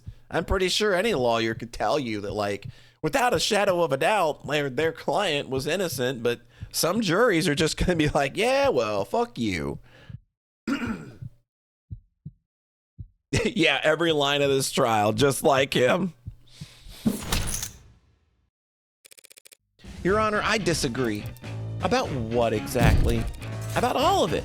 About everything. Look, we know someone moved from the 3rd floor to the 2nd floor via the fire escape because of that scrap of paper, which would have put them in the perfect position to walk up behind Chopin. And we know Chopin picked up the data pad because his fingerprints are on it. So we can reason Chopin was investigating the desk before he died. And of course, we know he died reading the red ink documents because, duh, his body was found collapsed on top of them. How often does the word duh get used in actual court settings?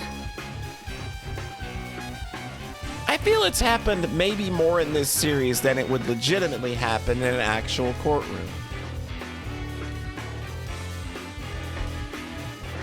Not often? Okay, gotcha.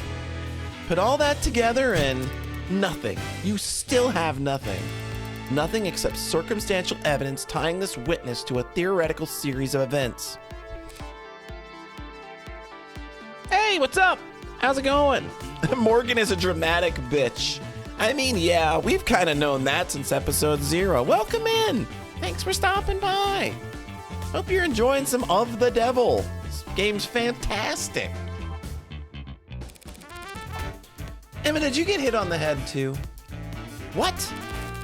We have Officer Rogers' fingerprints on the murder weapon. What? They'll never go all in unless they think your hand is crap. Put on a show. Okie doke. Yeah, Lena Raine. I know that she did the Morgan and Emma courtroom themes, didn't she? They're pretty goddamn baller, I've gotta say. His prints were on the pistol he used to bludgeon my client, of course. What? What are you? No, they weren't. As he said, he was wearing gloves. Also, that gun was never fired. What are you talking about? Now that you mention it, yeah. Shoot, did I get my notes mixed up? That's right, the bat. Did you think we wouldn't notice you left your fingerprints on it just because it was broken into splinters? The baseball bat used on Trey? Forensics failed to pull a single print from that. Is this your idea of a joke?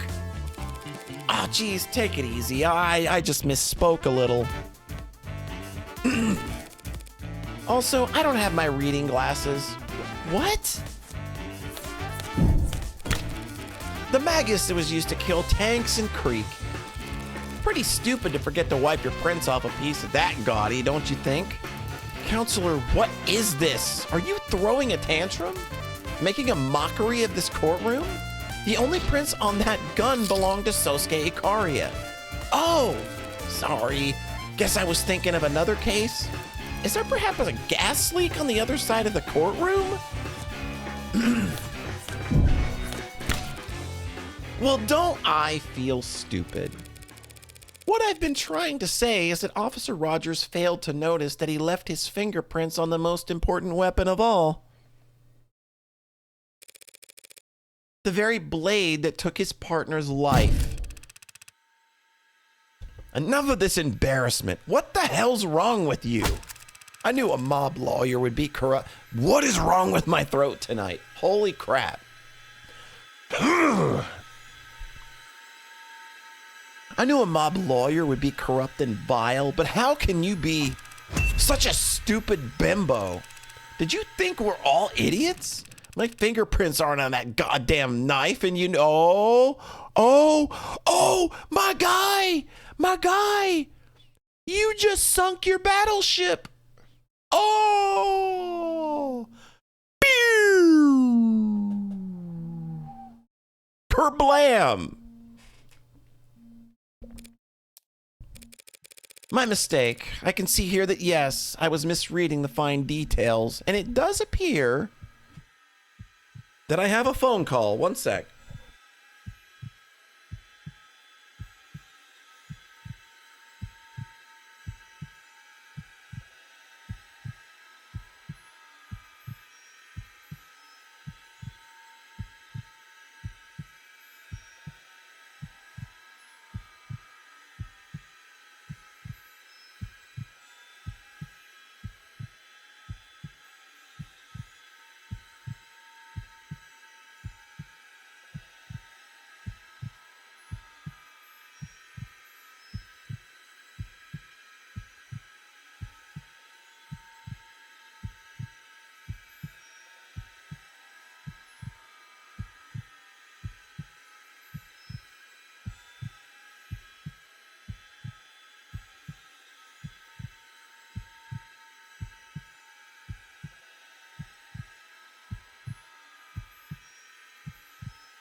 Oh, sorry about that. That was actually a work thing I had to take care of. I'm really sorry that we literally had to kill that right in the middle of the suspense. My deepest apologies.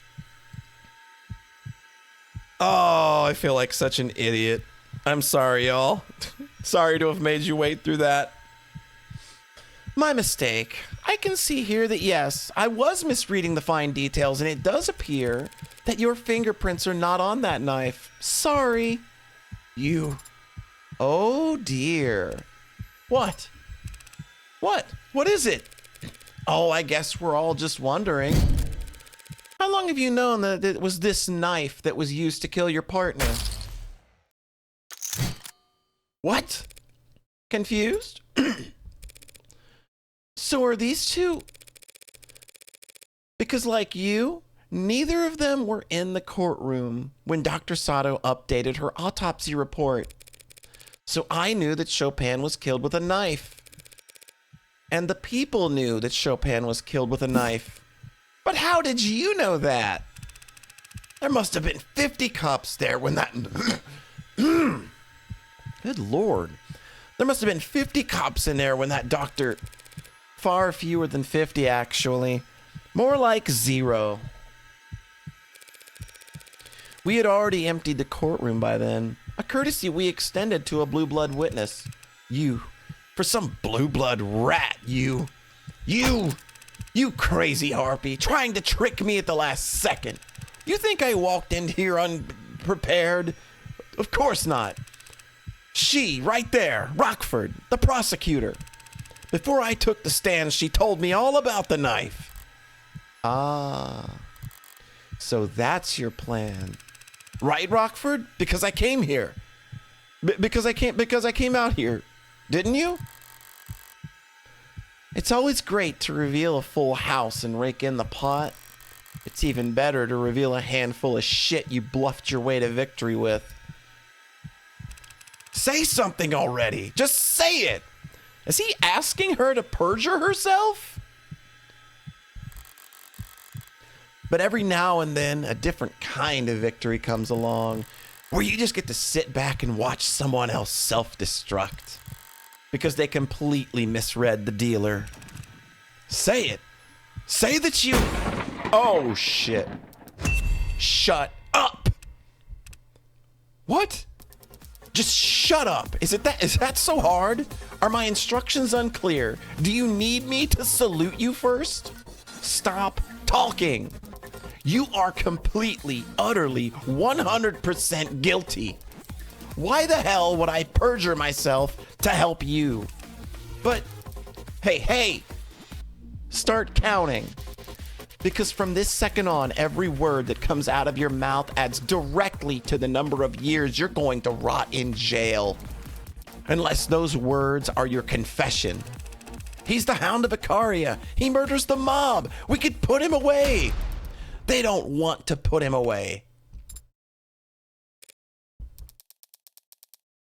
Not for your crime, not for murdering the son of 2 city councilmen. Have you lost your goddamn mind? But he's a murderer. Well, not all murderers are created equally. Well, not all murderers are hunted equally. Neobility assassinating each other, let it ride. Keeps them divided. Orcas fighting in the lower wards, let them sort it out. Keeps their numbers down.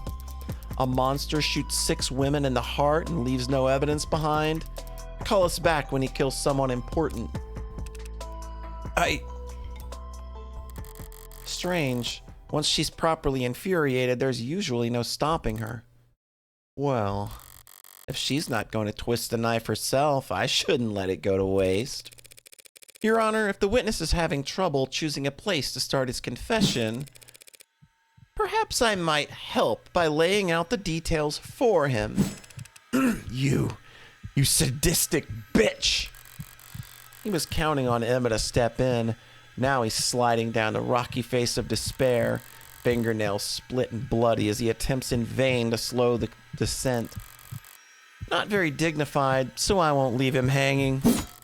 I'll be happy to speed him along. In summary, A week ago, you acquired a blue blood distress signal when you arrested Tanks, but your partner insisted on letting him go and keeping the code for yourselves. So the night of the murder, when the alarm went out, he jumped at the chance to be the first unit on the scene at what could be a gang shootout. You did all you could to stall, but your partner pressed on and even shot open the door in a hurry to get into the locked building. You made up an excuse to keep him on the second floor and proceeded to the third on your own, relieved that everyone was already dead. And puzzled by the delirious Sosuke, who you knocked out with one blow to the back of the head. But by calling down to your partner to convince him you were already too late, you alerted an orca hiding downstairs. And when they fled out the window and down into the alley, you opened the windows of the crime scene to give chase. While you were scanning the alley for the second floor fire escape, your partner proceeded upstairs, where he was just as stunned as you were, but intrigued by the presence of a dark card you'd never recognize. He knew that it pointed towards the involvement of powerful parties. It was simply bad luck that he found the red ink before you. But he must have felt like he'd won the lottery. He was the one man in the city who'd benefit the most from exposing the corruption it hinted at. He must have been salivating at the opportunity right in front of you, standing in the blood without a second thought. You had taken the knife from Sosuke, hadn't even thought about it up to that point. You knew once the rest of the force arrived, there'd be no stopping the red ink from going on the record. You had one chance to blot it out for good. That's all. That's all a lie. Just a smoke and mirrors, tricks and guesswork. The Hound of Ikaria is standing right there next to you. The Blue Bloods themselves even tried to kill him right in front of all of us. No, they didn't. Excuse me? I have it on very good authority that the Blue Bloods wouldn't want my client assassinated. Oh, I'm sure. So considering where the shooter was and the direction he was aiming, the only person he could have been aiming at would be, well... you. What the hell are you talking about? Seems like the old guard wanted to make sure there'd be a swift punishment for letting Prop 492 blow up. So you can keep protesting your innocence if you want. It might work out. And you might be able to avoid the next Blue Blood to come after you, and the next after that. You might survive just long enough to end up the only casualty in a tragically unavoidable case of friendly fire. Your Blues coming after you from above and below. Who gets there first is a coin toss. So tell me, you feeling lucky? Well, you. Any questions? You and this DA, you're... Officer? You're both... You're all out of your damn minds! Bold, bitch. Like felt.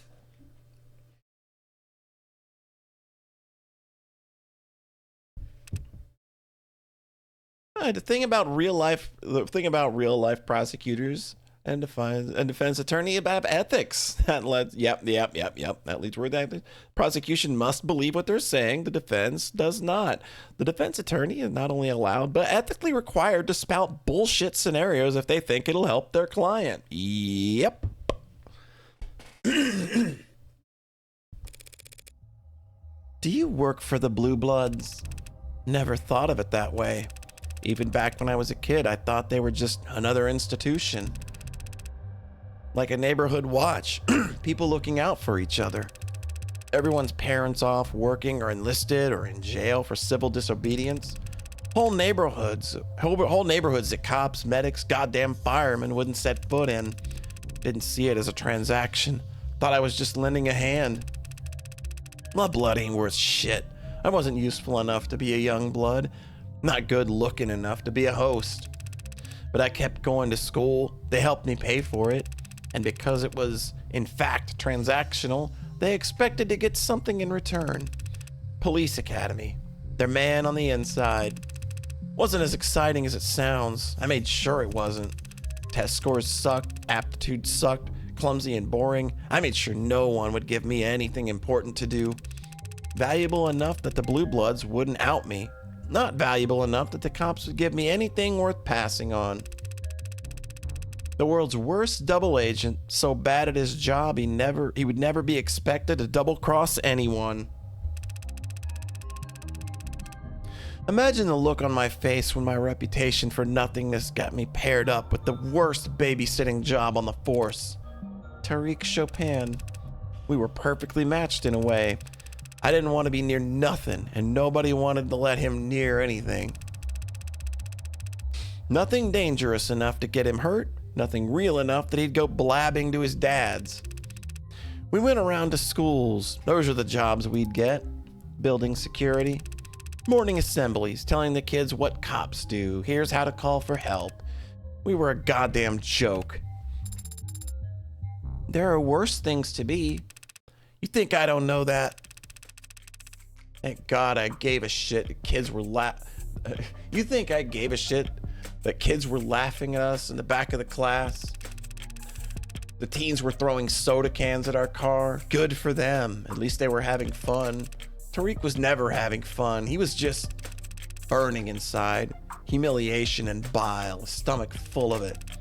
He hadn't found the code on tank. If he hadn't found the code on tanks that day, I don't know. Guy would have either put in his 2 weeks notice or just drawn his gun and walked into the nearest Orca mansion. So when you two arrived at the building, happened like the defense attorney said. I told Chopin some bullshit about smelling contraband on the second floor. He started poking around, and I went straight to the third floor because that's where the bosses were. That's where the bosses would hang out back when I was a kid, where they'd give us spare change to buy their groceries or pick up their laundry. Never met this creek or his pod in my life until he stopped Anchor Tan. Different gens. And I'd never seen anything like the bloodbath in that room. All 4 of the pod were dead when I got there. Believe me, don't believe me. I ain't no Hound of Icaria, and I don't even think he could have done that either, considering how he stumbled out of the water closet like a bloody water balloon. I didn't whack him in the back of the head, I did whack him on the back of the head, but my hand to God, I'm not convinced it did anything. Face down in the blood, out like that, couldn't have woke him up with a nuke. When the Hound dropped, I searched him, followed protocol, found the knife in his hand. I called down, said everyone was dead. That blue blood bolted. Tariq called after them. And yeah, I opened the window and tried to follow. I guess Tariq didn't know the ladder was out. Figured I'd chase him down, cause by the time I stepped back inside, he was upstairs. And I walked up those steps expecting him to be puking, crying, shaking. I don't know. Instead, he starts yelling down, happy, ecstatic. He can't believe this. Scoop of the century. And I realize I know what he's talking about. Your blue blood superiors let you know about Prop 492. Lots of people knew the deal with Prop 492, even non-blooded civvies. Nothing wrong with any of that, so long as it stayed a rumor. So long as the state didn't know we knew there were pillars that were going to be built. It was a nice thing, believe it or not. People in the lower wards whispering about big money coming in, a little excitement to look forward to. Tariq was excited too. All he could see was forward, barely reading the words in front of his eyes. Not giving a shit about anything behind him, not caring about what he was trampling over. I didn't plan on doing anything, if that matters, if you care. I was moving slow, but I wasn't trying to hide. After taking it off the Hound, I still had that knife. That goddamn knife in my hand. You all seem like educated people, so I take it none of you all believe in evil. Well, believe in evil down to the lower. We believe in evil down in the lower wards. It's like a fog hangs around certain people, places. And it poured off that knife like a water fountain. The devil made you do it. Haven't heard that one in a while. It wasn't for that dark card being there. You know, Tariq told me once, said he wanted to become mayor. I just did this stupid fake laugh and told him he had my vote. I don't know why I did that. I shouldn't have done that. Laughed at him? Shouldn't have lied to him.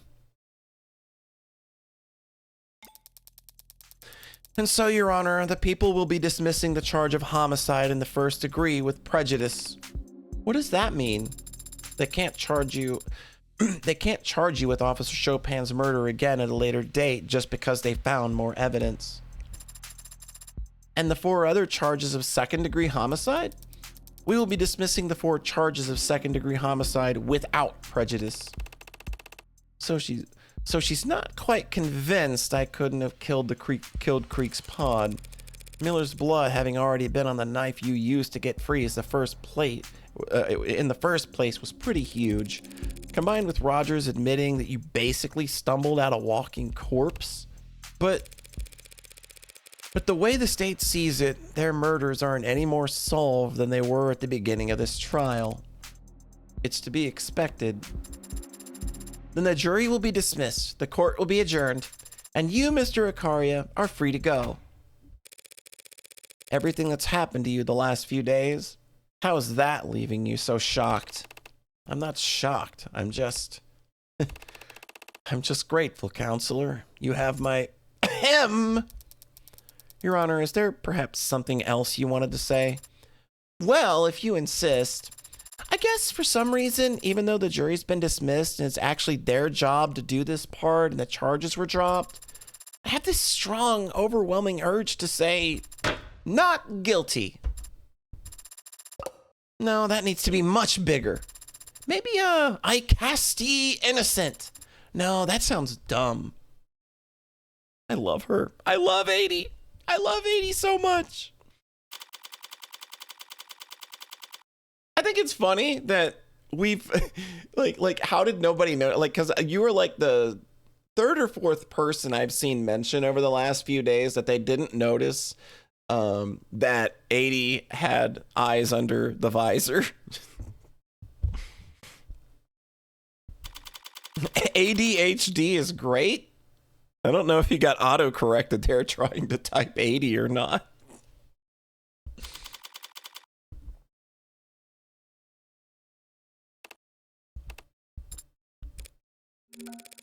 So how do you plan on celebrating?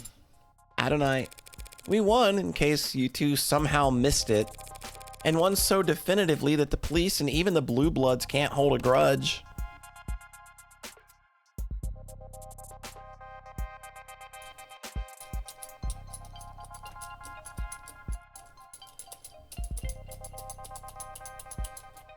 God damn it. God damn it. I never picked up on that. I fucking never picked up on that. Fucking hell, man. Right. My apologies. I'm grateful to you, of course. It's just that I still haven't gotten an answer to the question that's been haunting me. Even more so than whether or not I killed Chopin. Someone slaughtered Creek's entire pod, then they had my life in the palm of their hand and framed you, Sosuke. I don't think they were doing you any favors, and yet they did. They let me live. It feels strange owing everything to someone so unknowable. Well, you'll have plenty of time to think on it, spending the rest of your life hiding your head in the sand. Ignoring the vast riches that sit untapped in a savings account across the sea. Adonai, he's made his stance quite clear. I don't intend to hide, Morgan. The Blue Bloods can try whatever they like, and they can find me standing right where I've always stood, protecting my family. Seems there's someone who'd like to speak with you about just that. Sosuke! Mako, young master! Please forgive me, young master. I've failed you repeatedly. I'll accept any punishment. Very well. 108 years of manual labor. Oh. Yeah, it's about as merciful as I expected. Well, at least you picked a good number.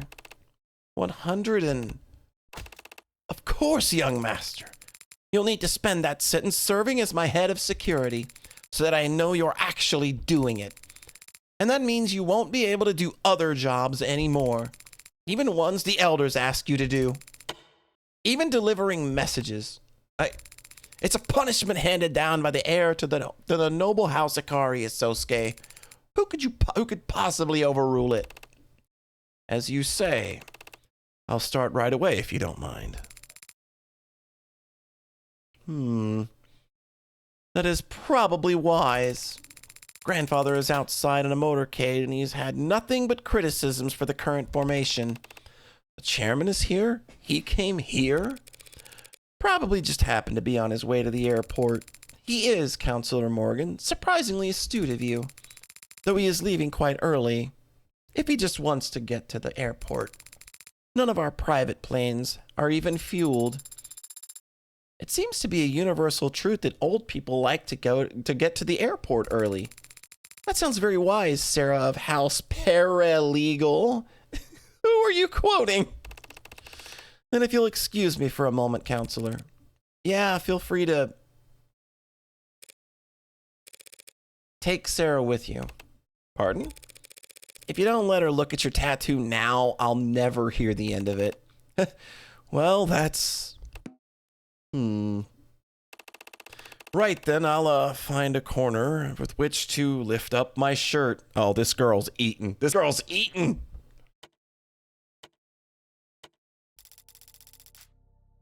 Congratulations, Counselor. You succeeded on all fronts. Thanks. Not satisfied?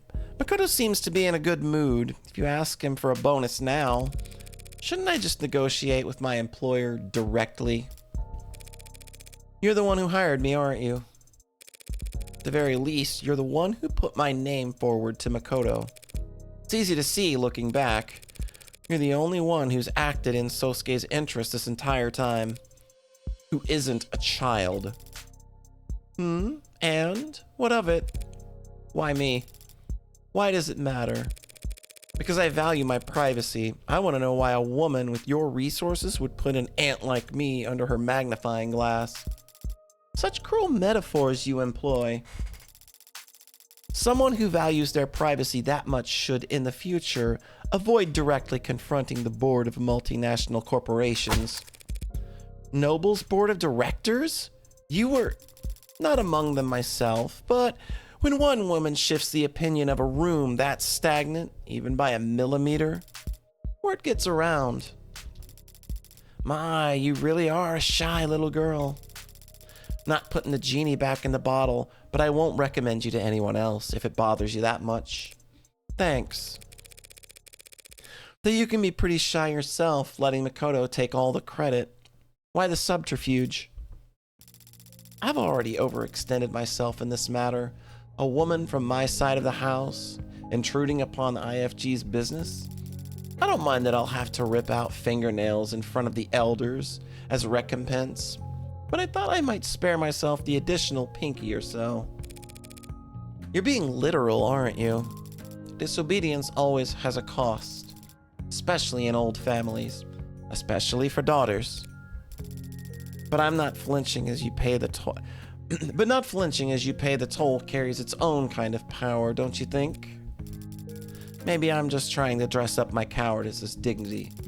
Disobedience used to come naturally to me. It's harder the older you get. Harder to believe in your independence. It wasn't just immaturity. That's why I'm glad Makoto is such a good boy. I don't want him to feel any guilt later in life. Yes, Makoto certainly takes his responsibilities seriously. Can't imagine where he gets it from. I was such a hellraiser. He must get it from his father. I suppose it's an interesting mark below Sosuke's eye.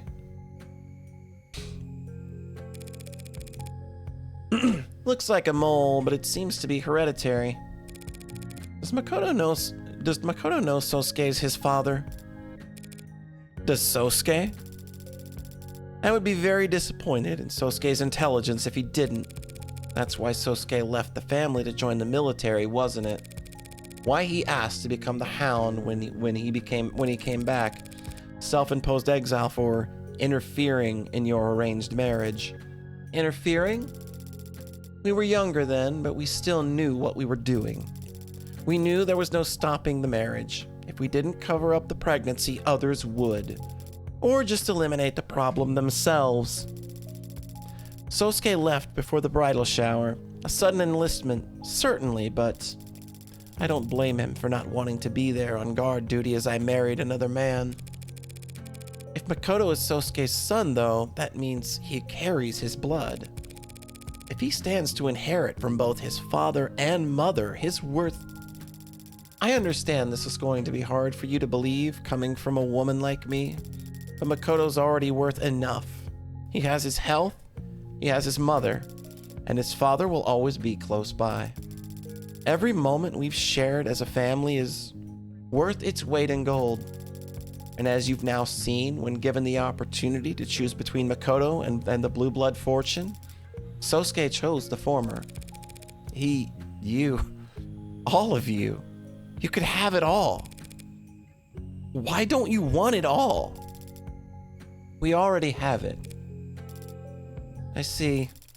You don't understand, do you? I hope you do someday. Let's get back to something I fully understand then. Bargaining. One blood test from Makoto could split your precious house right down the middle. Your husband will be infuriated, assuming he has a pulse, and whatever connections you married him for will burn up in seconds.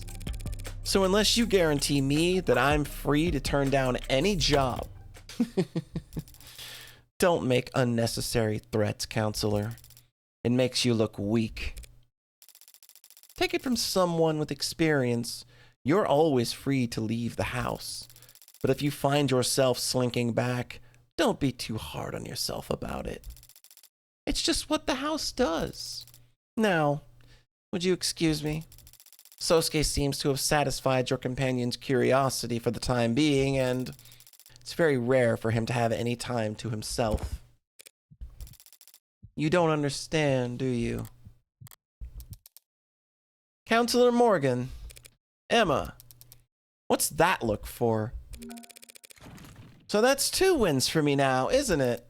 After Rogers went nuts and perjured himself all over the place, you're calling that shitstorm a win? Definitely wasn't a loss. You're ridiculous. Thanks, by the way, for letting things play out as long as they did. I imagine you wanted to put the brakes on things a number of times back there. But now that it's all out, my client won't be getting knifed by cops or blue bloods. At least, not for anything he didn't do. You think I was happy to let the Hound of Icaria walk out of my courtroom? Your courtroom? I'll have to have a word with the adjutant. Please don't. But yes, I had my doubts. The OC unit has been getting a number of odd reports in the last 24 hours, truth be told. What do you mean? Burst of anonymous tips about figures in red being spotted around Creek's place before and after the killings. Figures in red? That's right. The Rust. Oh, right. The Rust. I don't like the timing, but it's not as if OC can ignore the idea altogether. Someone killed those 4, and it wasn't Sosuke or Rogers. If you don't like the Rust for it, where's your head at? Whoever killed Creek's pod did it with such unhinged brutality. And yet it was executed with precision so cold-blooded that they managed to virtually erase their presence from the scene afterwards. Yeah, Tanks and Creek were both shot from fairly close range and near enough to their solar plexus, I suppose. Bashing Trey's skull in was overkill, yes, but it was the safest way to erase anything his mods may have recorded. And even if it was an afterthought, that overreaction is in line with perfectionism interrupted by... forget it. I'm seeing things that aren't there. First sign of obsession. Obsession? I'm jealous. You seem like you never let anything get to you. It's unpleasant, you know, feeling like you're possessed by something. Or someone. Well, if it was easy to wrest control back, it wouldn't be an obsession. Just puppy love. Oh, that's me. Gotta take this call. See you around, Morgan. Yeah, see you around. Just don't go telling anyone that was a win, or I'll have you arrested for spreading misinformation. Well, we can't have that. Okay, Morgan, I fulfilled my obligation to Sarah now, so... Okay, now you can buy me a goddamn drink. Pardon? You can start your 108-year sentence tomorrow. I've got some paperwork we need to go through before then, and I don't want to do it sober. Oh, you're serious? Of course I am. Everyone knows it's tradition for a client to buy their lawyer a drink after beating charges like this. And in this city, they take them to this one special bar, Kintsugi. Where Morgan corners her in her room and shoots her in the heart. Shit, do I like her? I've never heard of that tradition or that bar. Yes, well, you've lived a very sheltered life under the roof of House Ikaria, but I forgive your ignorance. Time for you to put that fat wallet you've been accruing this whole time to good use. I suppose I do owe you a great deal. Very well, but first I must inform Lady Mireille of the young master. Go right ahead. Be my guest. What was that, Adonai? Did you want to get a look at Sosuke's tattoo as well? I'll take a rain check. Sosuke seems much more animated this afternoon, don't you think? Did you say something to him? No. No, I didn't do anything. I see. And perhaps his injuries were just taxing him more than we realized. That must be it.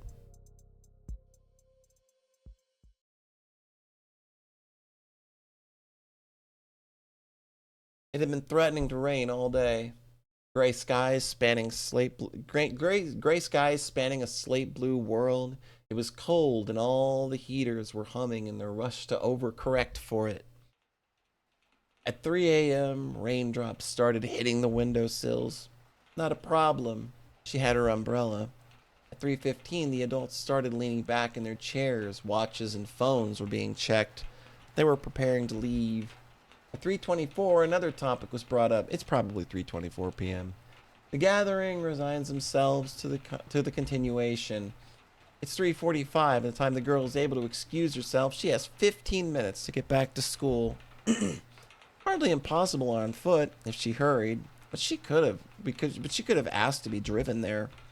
For some reason, the thought never crosses her mind. She hesitates at the door. She left her umbrella behind back upstairs. Not like her to be so absent-minded. The smart thing to do was go back up and get it.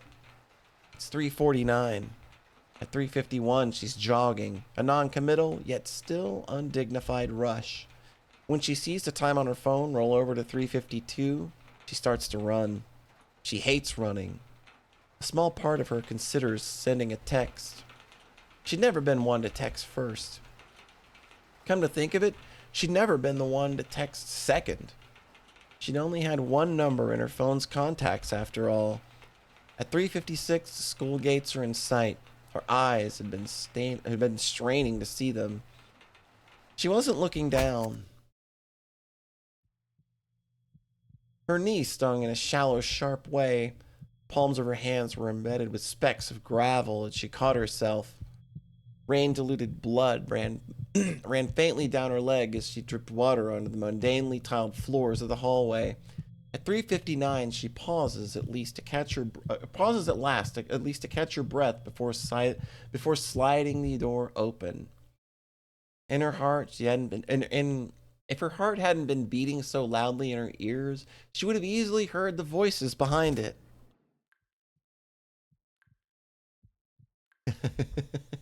Where do you even come up with this stuff? Hey, I can't promise it's going to be that exciting every week around here, but... Ew, what are you? Whoa. Ew, what are you? I thought you had a family thing. Oh shit, are you okay? What happened? You're soaked and... I thought... We're the Mystery Club. Name pending, I hope. I was told the name could change. You were right, Ev. I just went around to people on campus and tried being friendly, being myself, and people started signing up. But forget that. Your knee. It's fine. You must be freezing. Let me give you my coat. Screw it, I'll just carry you to the nurse myself. Stop. Ma'am, this girl just showed up and she's bleeding. What? Bleeding? Everyone stand back. Where is she? Who? What's her name? I don't know. I don't think I've seen her before. You, girl, come with me. I'm taking you to the infirmary. Ma'am, she's cold. It's very nice of you, but it's not sanitary to share uniforms. Stay here and wait for the floors to be cleaned. Ev, don't worry about it. I can walk on my own. Well, okay.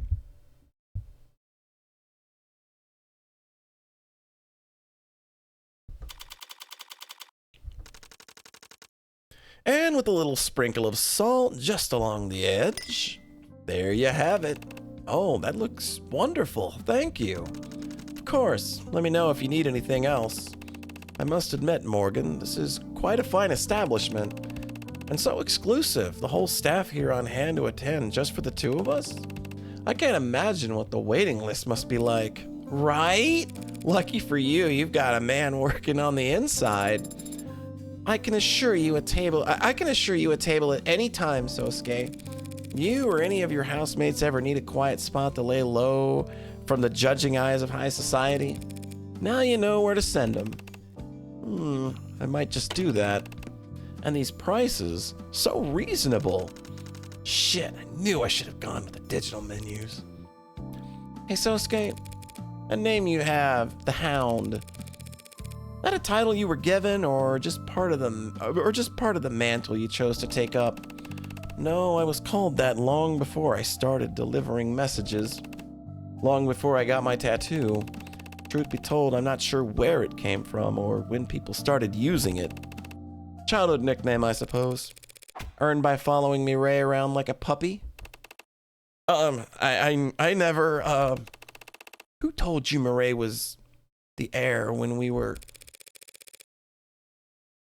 It's a miracle you didn't break under torture, you know that? The Hound of Icaria, so everyone called you a dog when you were a kid? Jokingly, lovingly. Mireille's right. I don't know anything about... One of the many things I've long since acknowledged that I'm missing. I don't know anything about love. She don't know anything about love. One of the many things I've long since acknowledged that I'm missing. But obsession, addiction, those are easy enough to grasp. I've rolled the dice plenty of times by now. There are no demons haunting me. No other drivers in the car. Just me sitting in the dark with a hole in my chest. When it's hungry, I feed it. But it'll never be full, because the hole was there first. And it built a girl around itself so it would have a place to hide. How can you tell? That they called you that lovingly? I suppose you never know. You just trust. And if you do trust, then that's your answer. And besides, what's insulting about being compared to a dog? Everyone loves dogs. Probably even you. For your information, I like dogs just fine, Sosuke.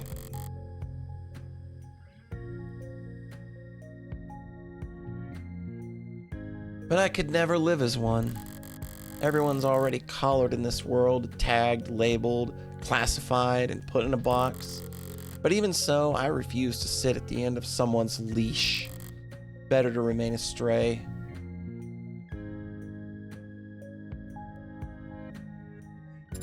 Credits. Art and direction by Evil Little Bug. Programming by Patrick MCF. 3D modeling by Erenders.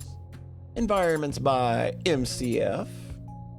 Erenders. Additional original tracks by Zachary Cabral. And featuring music by Lena Rain, of course. Written and directed and developed by Brian Mulholland. Volunteer playtesting by all of these people.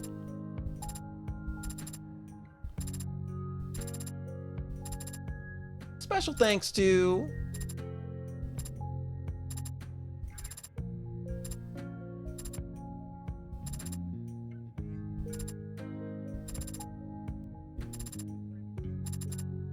Thank you, I'm a player.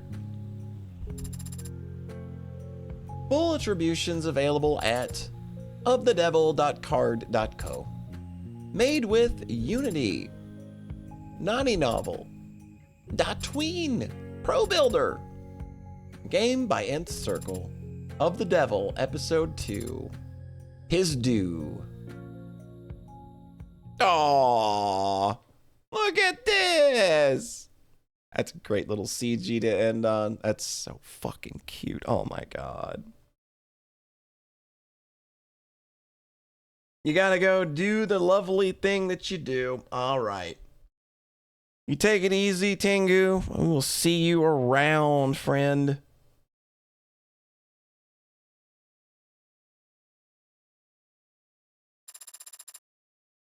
Congratulations on clearing episode 2 on High Roller. Bonus charm earned.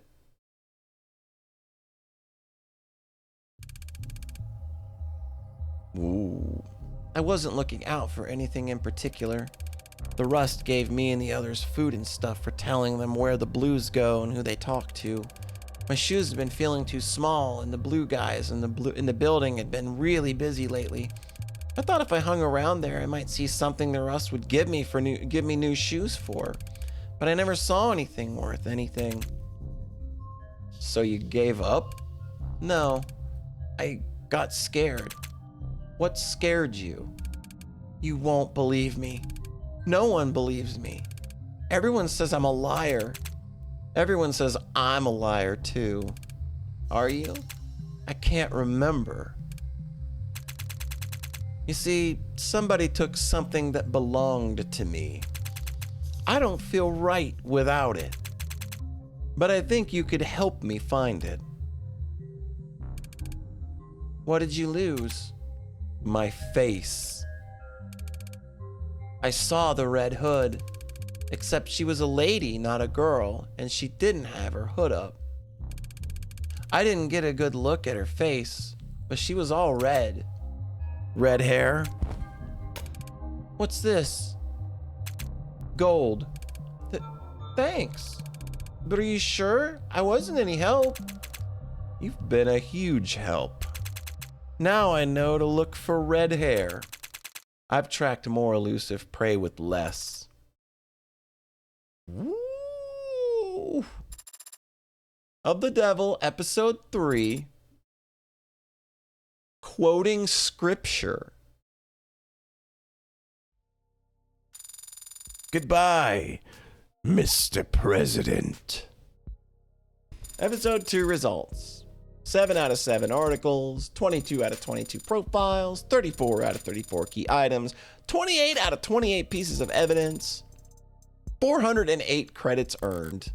Congratulations! You finished episode 2 with 408 credits. Your high score for episode 2 is currently 408. You've unlocked concept art and bonus scenarios based on this score. You also have a total of 603 remaining store credit to spend on phone charms and case colors based on the highest credit with which you finished this episode. All right. So folks, this is where I would normally, do the bonus stuff. My throat is kind of fried tonight, as you may have noticed. So I'm actually going to go ahead and I'm going to do the bonus content as a supplementary video that will be on YouTube.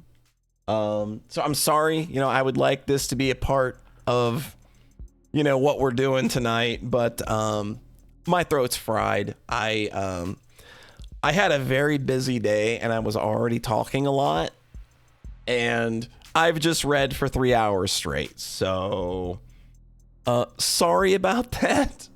The supplementary video will very likely be up sometime tomorrow. Like, I will just wake up and do that then. Like someone stabbed me in the throat with a knife or something. right? Yeah.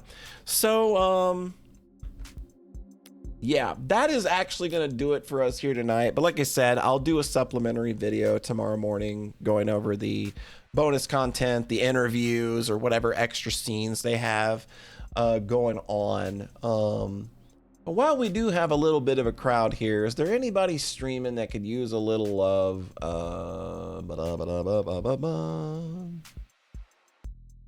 Let's see here. I'm